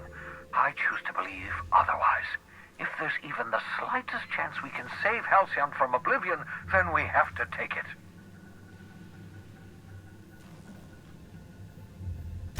Oh, it's not you. I do experiments in that room. Some of them get quite scientific.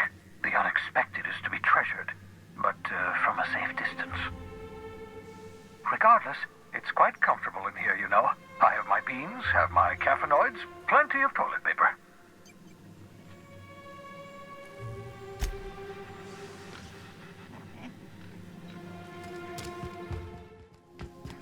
I have received a transmission from Roseway, from a Dr. Shaw. Welcome back, Captain. I have received a transmission from Roseway, from a Dr. Shaw. Beginning playback now. What? Oh, is this on? Oh, it's on right now. Oh, blast. Hello? I'm trying to reach the captain of the Unreliable. I'll keep this short, lest I get caught. Please return to Roseway as soon as you can. I have an item of great value that you'll be interested in. Now, how does this blasted thing turn off? Damn engineers never label these toggles clearly. Is it the... The transmission is complete, Captain. I request you do not wake me if I am sleeping upon your return.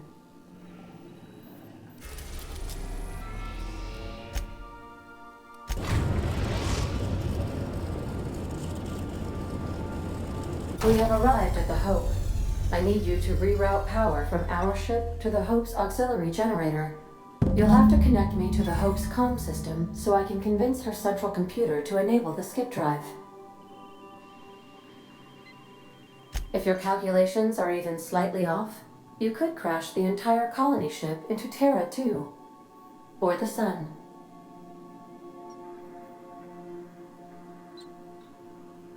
Forgetfulness can be an early warning sign of asphyxiation due to loss of pressurization. Are you breathing comfortably, Captain? I need you to reroute power from our ship to the Hope's auxiliary generator.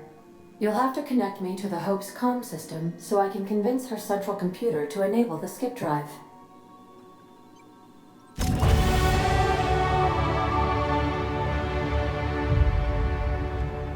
I understand we have decided to continue supporting the outlaw scientist, Dr. Phineas Wells.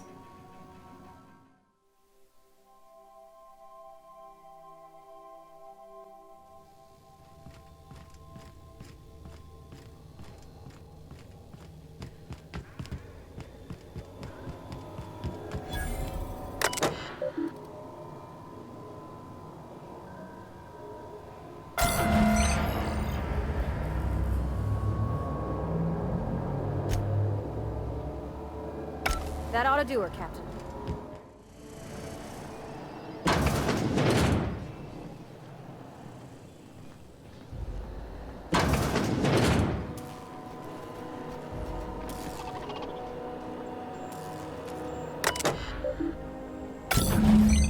Can you hear me, Captain?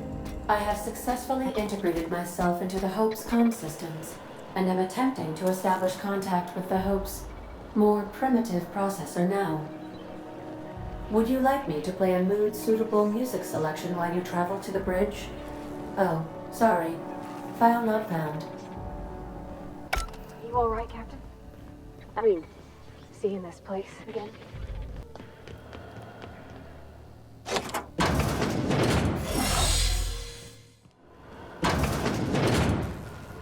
That's the Hope's computer up ahead. I'll admit, I am curious to wake him. Hope so much like Groundbreaker.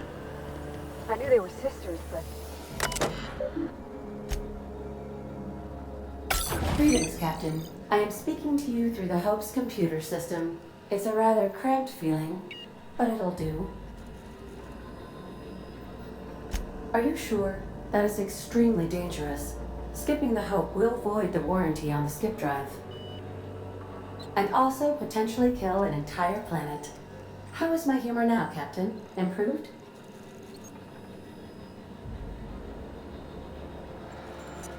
Jump-starting the skip drive. Destination set to the rings of Terra 2. Oh no. Captain, don't do this. I ain't dying on a fucking ship. I'm gonna die in the dirt like we're meant to. Doing it. I mean, affirmative. Skipping the Hope in 3, 2, 1. ADA, does your captain seriously intend to do a micro-jump in system with engines that haven't been powered in 70 years on a derelict ship? That is what my captain intends, yes. But that is a gross misuse of the skip drive. The Zero Point Drives Corp and I will not be held responsible for any damage incurred during transport, and this will cause extreme damage. Yes, I am aware of that. You should not be doing this. The humans will die. Thank you, Hope. It looks like all systems are go. Captain, I would advise you to hold on to something. Now.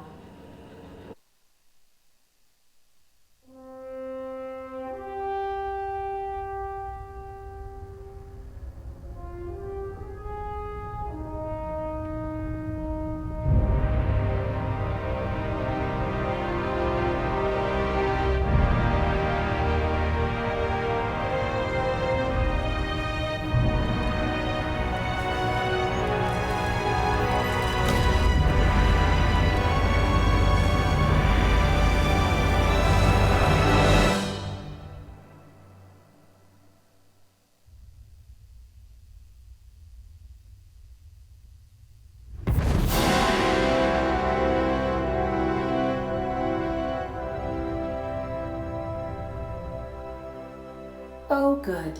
We are still alive and have successfully skipped into Terra 2's orbit. I reported as much to Phineas Wells, but he has not responded. Perhaps you should check in on him. Oh. I feel like I've been turned inside out. Let's not do that again.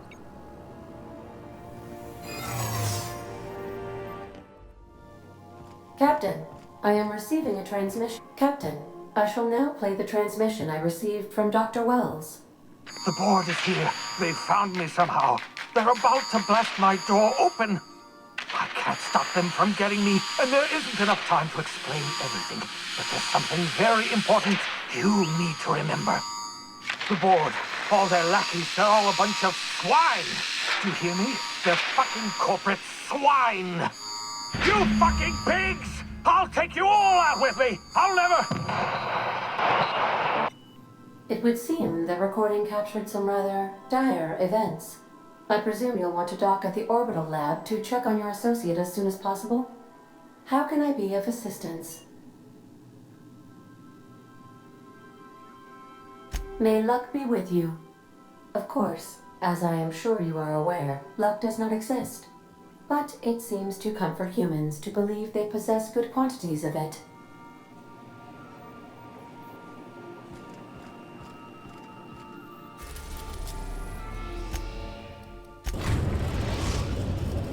We have successfully arrived at Phineas's orbital lab, Captain, and we are still in one piece. Shall I congratulate myself, or would you like to do the honors?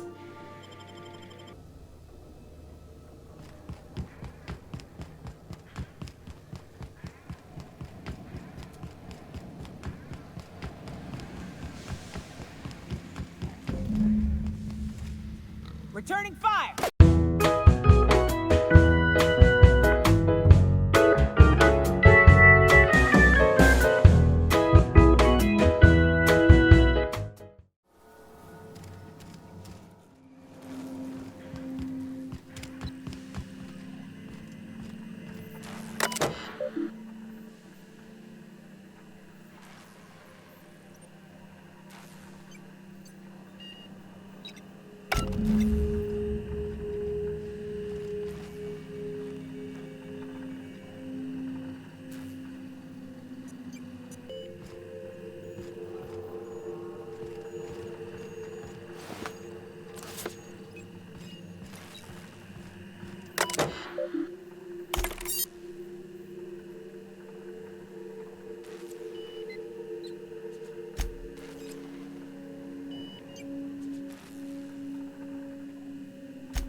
Huh?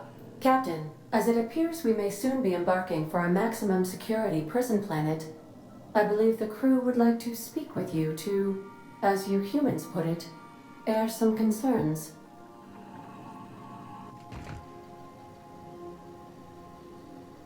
Those board goons kidnapped Mr. Phineas and hauled him away to Tartarus. How are we gonna get him out? I never got to know Doc Wells. We ain't friends or crew. But he's still one of us. He's the reason the boss is up and walking right now. We can't just leave him to die in Tartarus. To extract the scientist, you will need to infiltrate the labyrinth. But that course of action is likely to be quite dangerous, Captain.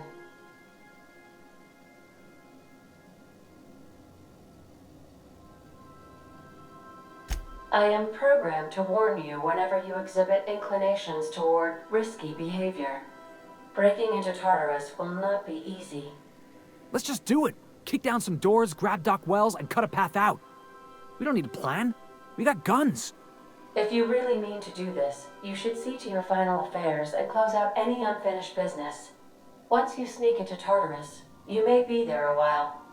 Or permanently.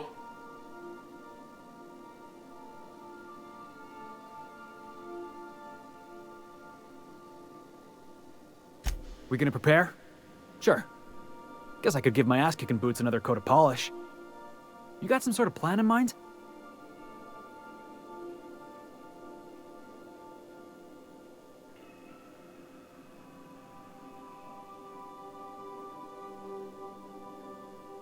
The fewer folks we got to hurt, the better. maybe on our way out, we let all those poor souls locked up in there go free. Sure, boss. You do the talking. I'll pack a few more rounds of ammo.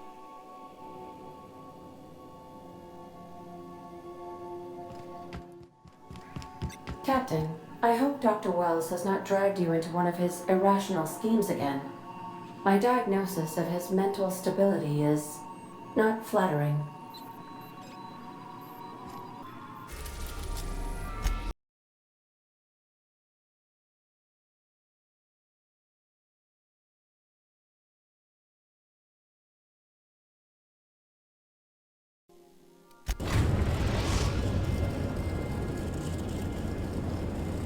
I am pleased to inform you that we have arrived at the labyrinth. Please be advised that the punishment for trespassing is execution. Please be advised that electrical storms on the surface of Tartarus make departure impossible at this time. Resident count is as follows: 3,071. Resident deaths, including but not limited to executions, are as follows: 1,684. Resident escapes are as follows: 0. The interior can be chilly. Take a scarf with you, Captain. I would also ask that you leave your captain's ID with me, in the event that you do not return.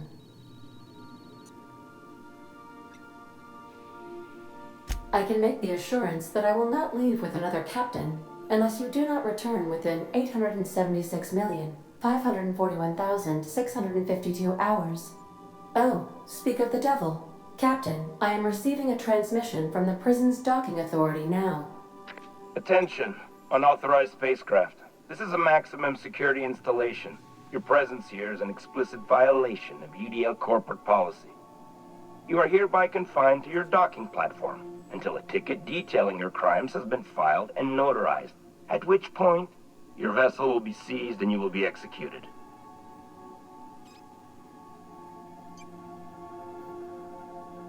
I wager it'll take a bit longer than it takes you to lose your patience and storm out of your ship looking to get shot. To be honest, that'd make my job a lot easier. You come out, we shoot you full of holes, and then everyone goes about their day worry-free. Except you. You'll be dead.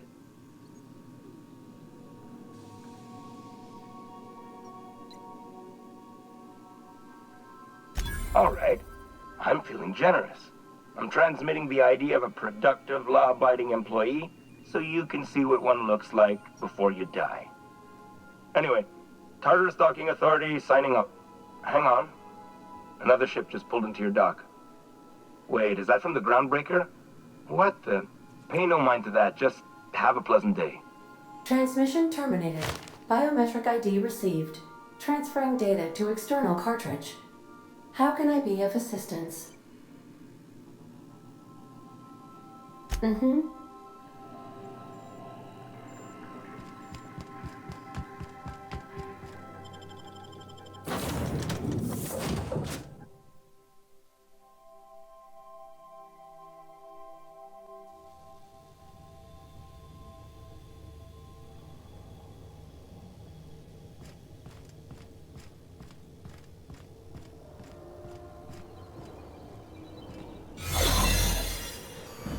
Did right by us once. Now it's our turn.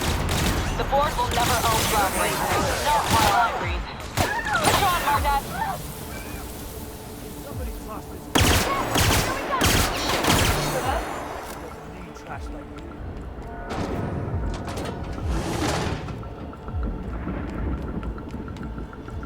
I'm not so keen on walking into a prison.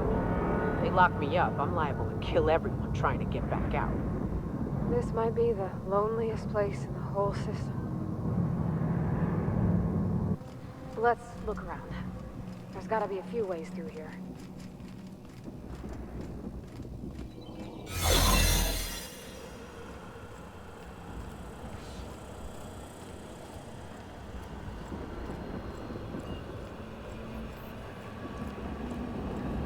Looking good, soldier.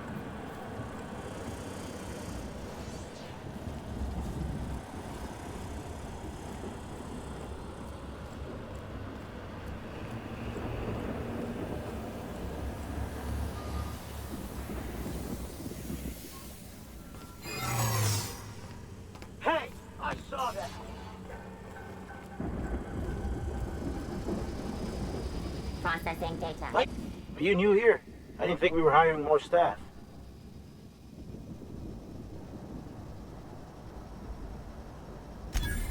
Oh, no. Don't tell anyone, please. Whew. Thank you.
Beginning warning.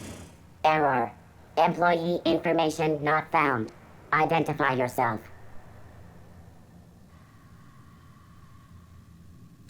Error. Paradox protection protocols have prevented me from registering your stated identification. Please report to your nearest mechanical engineer.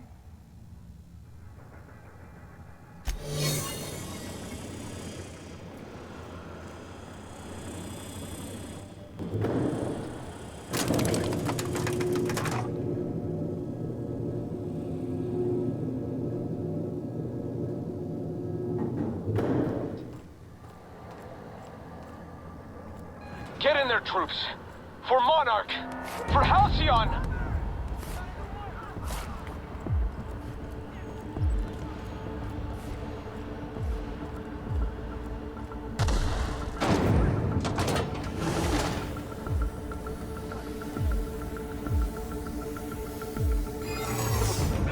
Hold it.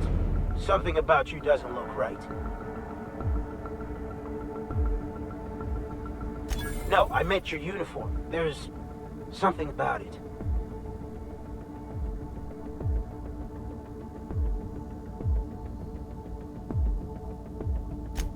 Yeah, I guess you're right.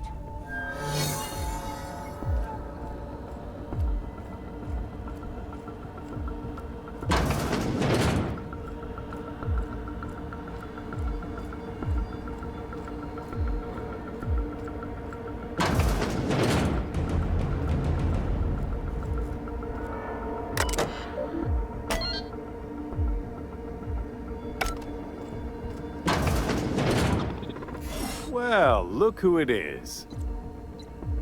I'll be damned. I was prepping the studio for our announcement, and here you are as a bonus. I had heard you'd taken a mechanic under your wing. What's the matter, girl? Couldn't find actual employment? The captain's treated me right. Better than any of you bored folk ever have. I'm exactly where I want to be. Ah, I knew I smelled Monarch when you lot walked in. The stench of sulfur, depression, and desperate bravado is unmistakable. Keep talking, you'll be smelling iron.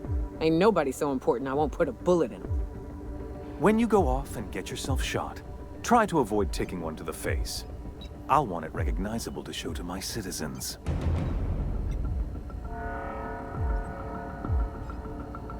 My word! You've correctly identified the most recognizable man in the colony. Remarkable. It's a wonder what Phineas saw in you. Then again, he's an insane person. Thankfully, he's our insane person now. A proper company man.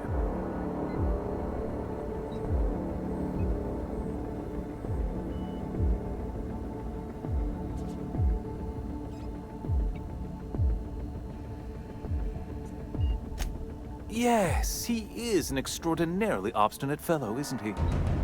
Fine, he isn't working for us per se. Semantics, he'll come around. But that's between us. As far as my adoring citizens will know, we've turned a dangerous crackpot into a working-class man. It's a miracle.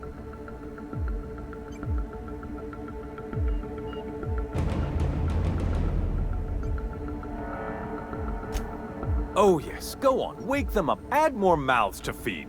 That'll solve our starvation problems. I don't know what half-baked plans that simpleton in a lab coat has been leading you through, but it's done. It's over.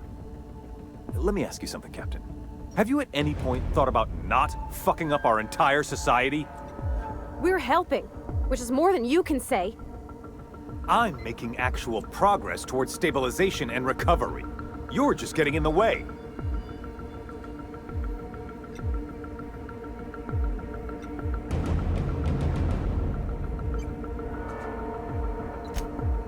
Oh, right. This coming from the psychopathic outlaw. Yes, I'll try to be more open-minded about your path of wanton descent. We don't need your help.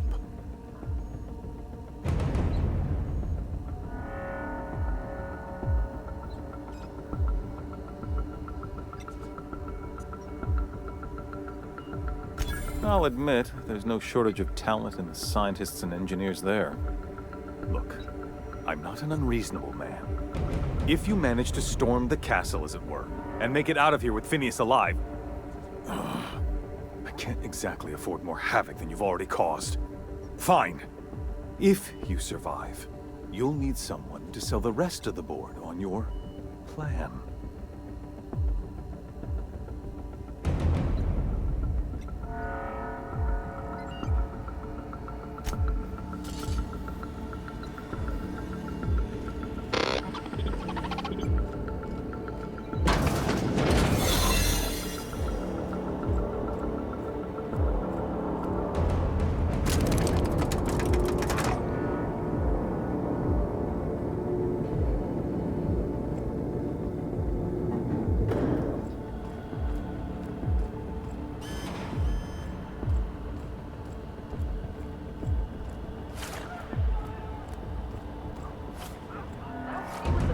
About a blasted lab coat.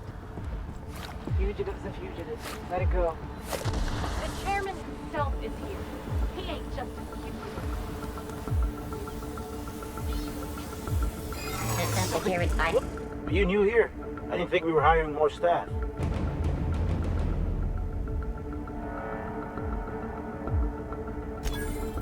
Whoa, nothing. I was just asking. I was going to welcome you aboard. Okay, all right. Waste of time. Keep your eyes out for distance. This is nice. Calm before the storm and all that. Whatever comes of this, I'm just real glad to know you all.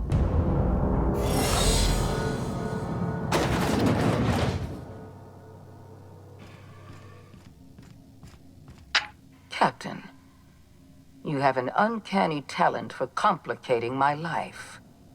You've disrupted the balance of power. You've upset the natural order of things.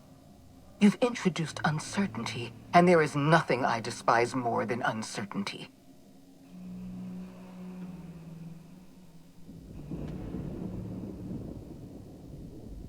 I'm afraid I can't do that. I'm aware of your diplomatic talents, Captain. You have a gift for manipulation, but I warn you, I'm no easy mark. For all your talents, you are the enemy of Halcyon, and therefore you are my enemy.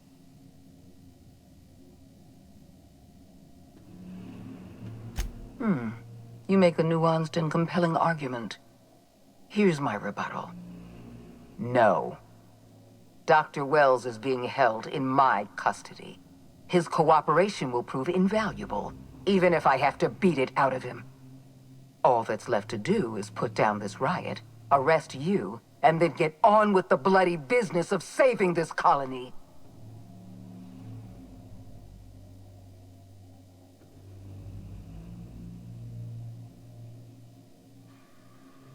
I'm aware of your propensity for violence.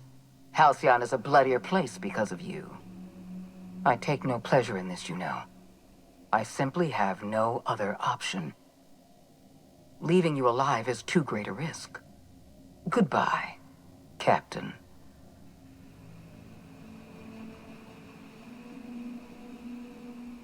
Fair enough.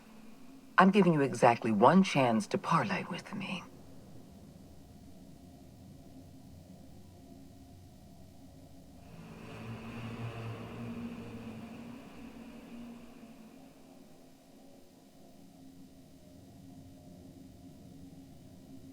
Yes, I'm quite aware of your brazen act of corporate vandalism. By the way, those test subjects you killed, they died in agony. My scientists assure me they can recover the data you've destroyed.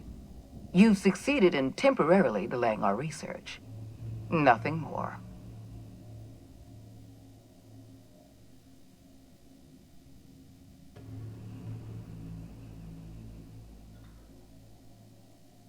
That isn't true. It can't be. You're trying to manipulate me. That experiment was absolutely essential to the program. My scientists assured me they were close to a breakthrough. They gave me their word.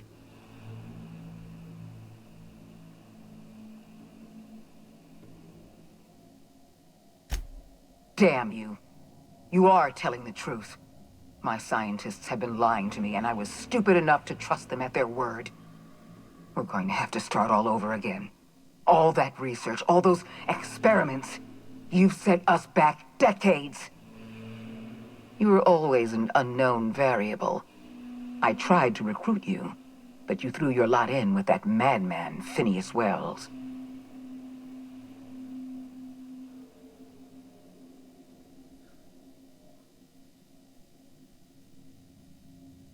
This prison is equipped with an automechanical warden. I've had it programmed to eliminate you on sight and rinse your remains down a drain. And don't worry, I will inform Dr. Wells that you died heroically or something.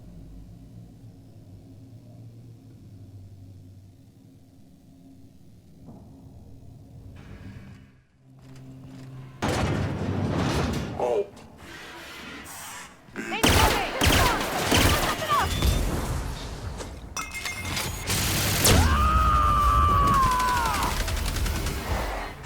Covering you! You got it, Captain!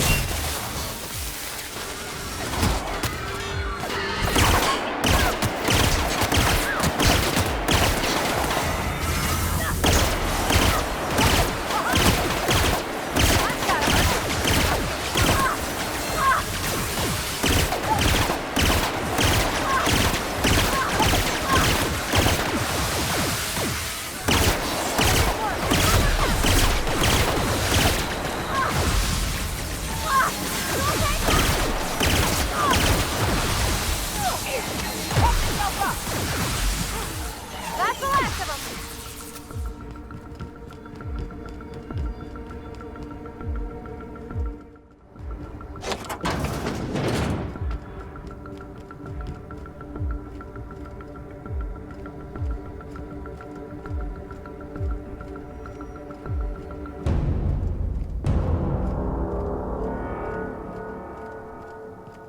Why won't you just...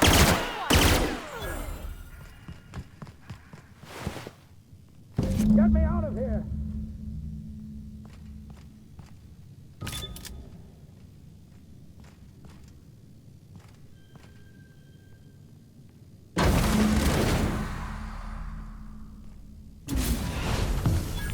You don't know how glad I am to see you. You did the right thing. Akande was a monster. Her death was much deserved, and long overdue. And you lunatic, you broke into the board's own fortress just to rescue one doddering old man. You are absolutely out of your mind, and I can't begin to thank you enough. I'm all right, thanks to you. Akande wanted my cooperation. I'm quite sure she would have beaten it out of me if you hadn't arrived. You've broken the board's stranglehold on this colony, and you saved my life. But there's still so much we have yet to accomplish. You and I are going to have to work harder than ever to save Halcyon. I'm afraid the situation is far worse than any of us ever anticipated.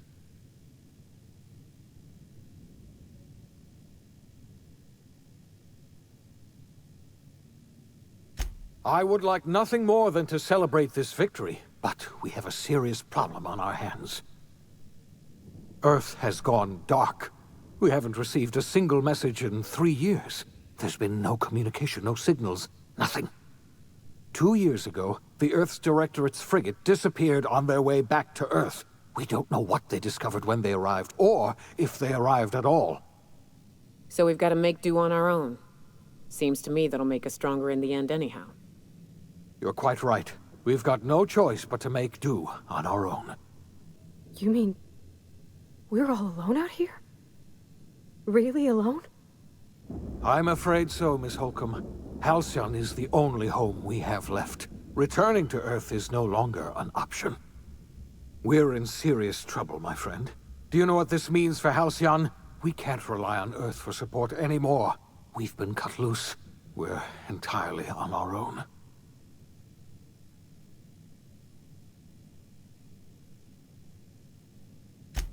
Yes, we do. You've done a marvelous thing. You've succeeded where anyone else would have failed, including me.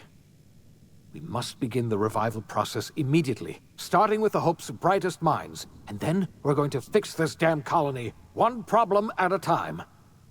We're going to need a leader, and I can't imagine a better person for the job than you. What do you say, old friend? Will you help us?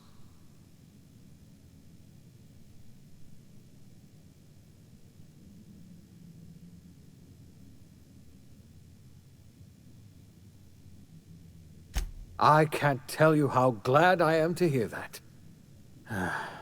When I revived you, I thought we were going to save this colony all by ourselves. But I was wrong. We can't save Halcyon on our own. We're all going to have to pull together, somehow. We are not a colony anymore. Our last connection to Earth has been severed. I don't know if we'll survive, but we're going to have to try our best.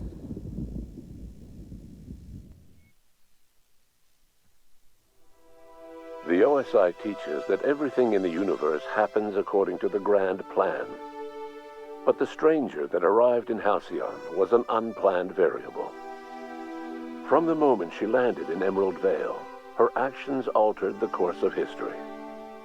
The events on Tartarus brought about the end of the board's authority. But the board's mistakes would haunt the colony for decades to come.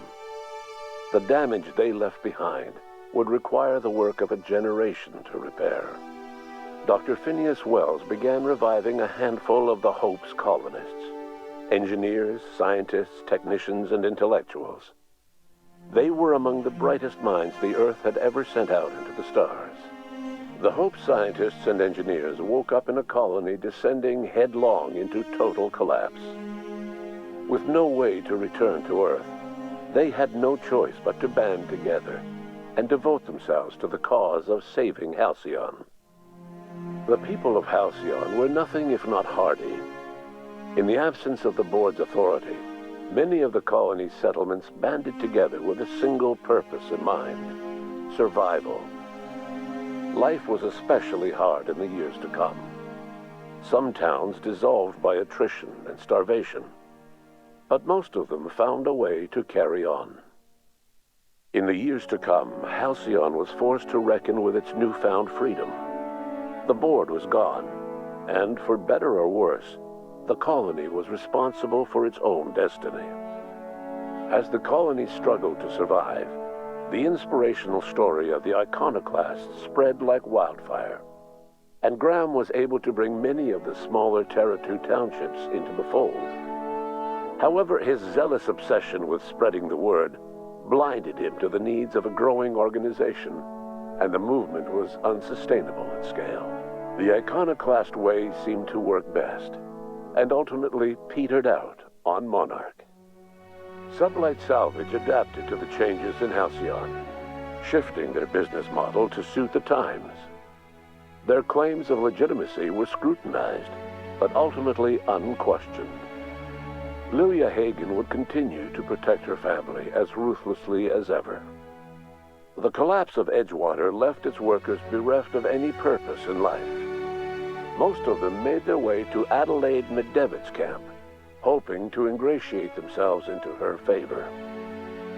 Adelaide accepted only a few to her community. The rest were turned away and likely died of starvation. Nevertheless, Adelaide's camp grew into a well-established town. Adelaide McDevitt refused to cooperate with the ongoing effort to save Halcyon from collapse.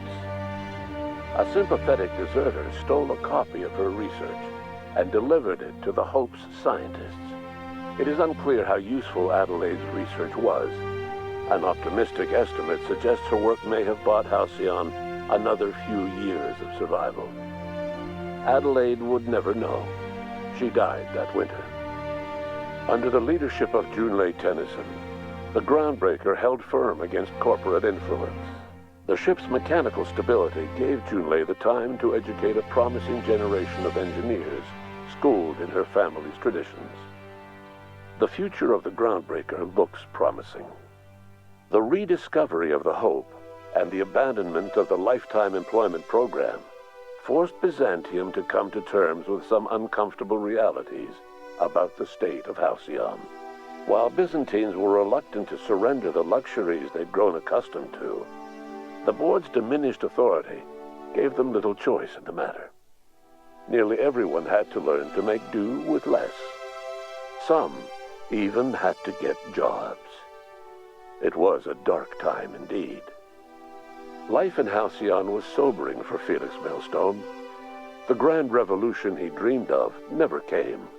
There was no great awakening for the colony, no celebrations in the streets. There was only the hard, desperate work of trying to repair a broken colony. Felix never had a head for numbers, but if there was labor to be done, he was there to help. Eventually, Felix realized that the work of a revolution was done with two hands. Though Parvati eventually grew comfortable aboard the Unreliable, she never quite came out of her shell. She seemed to prefer the company of Ada to the crew, and she could often be found neck-deep in cables and grease, telling Ada funny stories from her childhood. While the colony fell into chaos, she found an island of relative peace with Ada, and they formed an unusual bond. She decided to remain aboard the Unreliable permanently as its chief and sole engineer. As hard as she tried to drink them away, Nyoka's memories eventually overcame her. Traveling with the crew served as a constant reminder of the family she'd lost, and so she eventually returned to Monarch to get back to what she found most comfortable: the deep end of a bottle and the far end of a trail. Few have seen her since, but travelers often swear they hear her and her machine gun in the night, screaming swears and spitting bullets. Before his untimely death, Captain Alex Hawthorne had plans to restore and modify, for combat purposes, a sanitation and maintenance automechanical that he'd found in a state of disrepair in Emerald Vale's scrapyard. That unit remains broken down and forgotten in the Unreliable supply closet to this day. Though Minister Clark was eventually released from house arrest, long years of isolation left him a changed man, little suited for bureaucratic work or for the colony that was changing around him. He remained in his estate largely by choice, fading from public view. Chairman Rockwell served as the public face for the changes in Halcyon to come. Whenever you needed strings pulled or a voice to sell a policy change, Rockwell was only too happy to oblige. As for Dr. Phineas Wells, he spent his remaining years in his orbital lab. Though he was always haunted by the failures of his past, he was determined to make things right by building toward the future. Dr. Wells was able to revive many more scientists and engineers than he first expected, thanks to the additional batch of chemicals you stole from the Ministry. Wells never forgot about the human lives that were lost in acquiring these chemicals. The revival project was hard and painful work. But in the end, despite limited resources, over half the Hope's colonists were successfully revived. Even after Wells passed away, the Hope scientists and engineers worked night and day to pull Halcyon from the brink of collapse. Their efforts continue to this day, which may be reason enough for optimism. Dr. Wells laid the groundwork for the project to save the colony, but he would never live to see the fruits of his labor. He passed away a few years later. His work was carried on by the scientists and engineers he revived. Life will never be the same in Halcyon. It is widely agreed that the colony has a chance of stabilizing within a generation, owing to the hard work and determination of the surviving colonists. Recovery is a distant goal, and the path is long and uncertain. But the people of Halcyon carry on, determined as ever. And what about you, the unplanned variable in the history of Halcyon? Long after Wells passed away, you carried on his work with more energy, determination, and brilliance than he could ever muster. The years that followed were hard, but Halcyon survived by the efforts of the Hope's most promising colonists, the greatest of which was you. No one knows what's happened to Earth, and no one knows what the future has in store for Halcyon. All we know for certain is this: the name of the Unreliable and that of its intrepid captain will remain the subject of countless stories for years to come.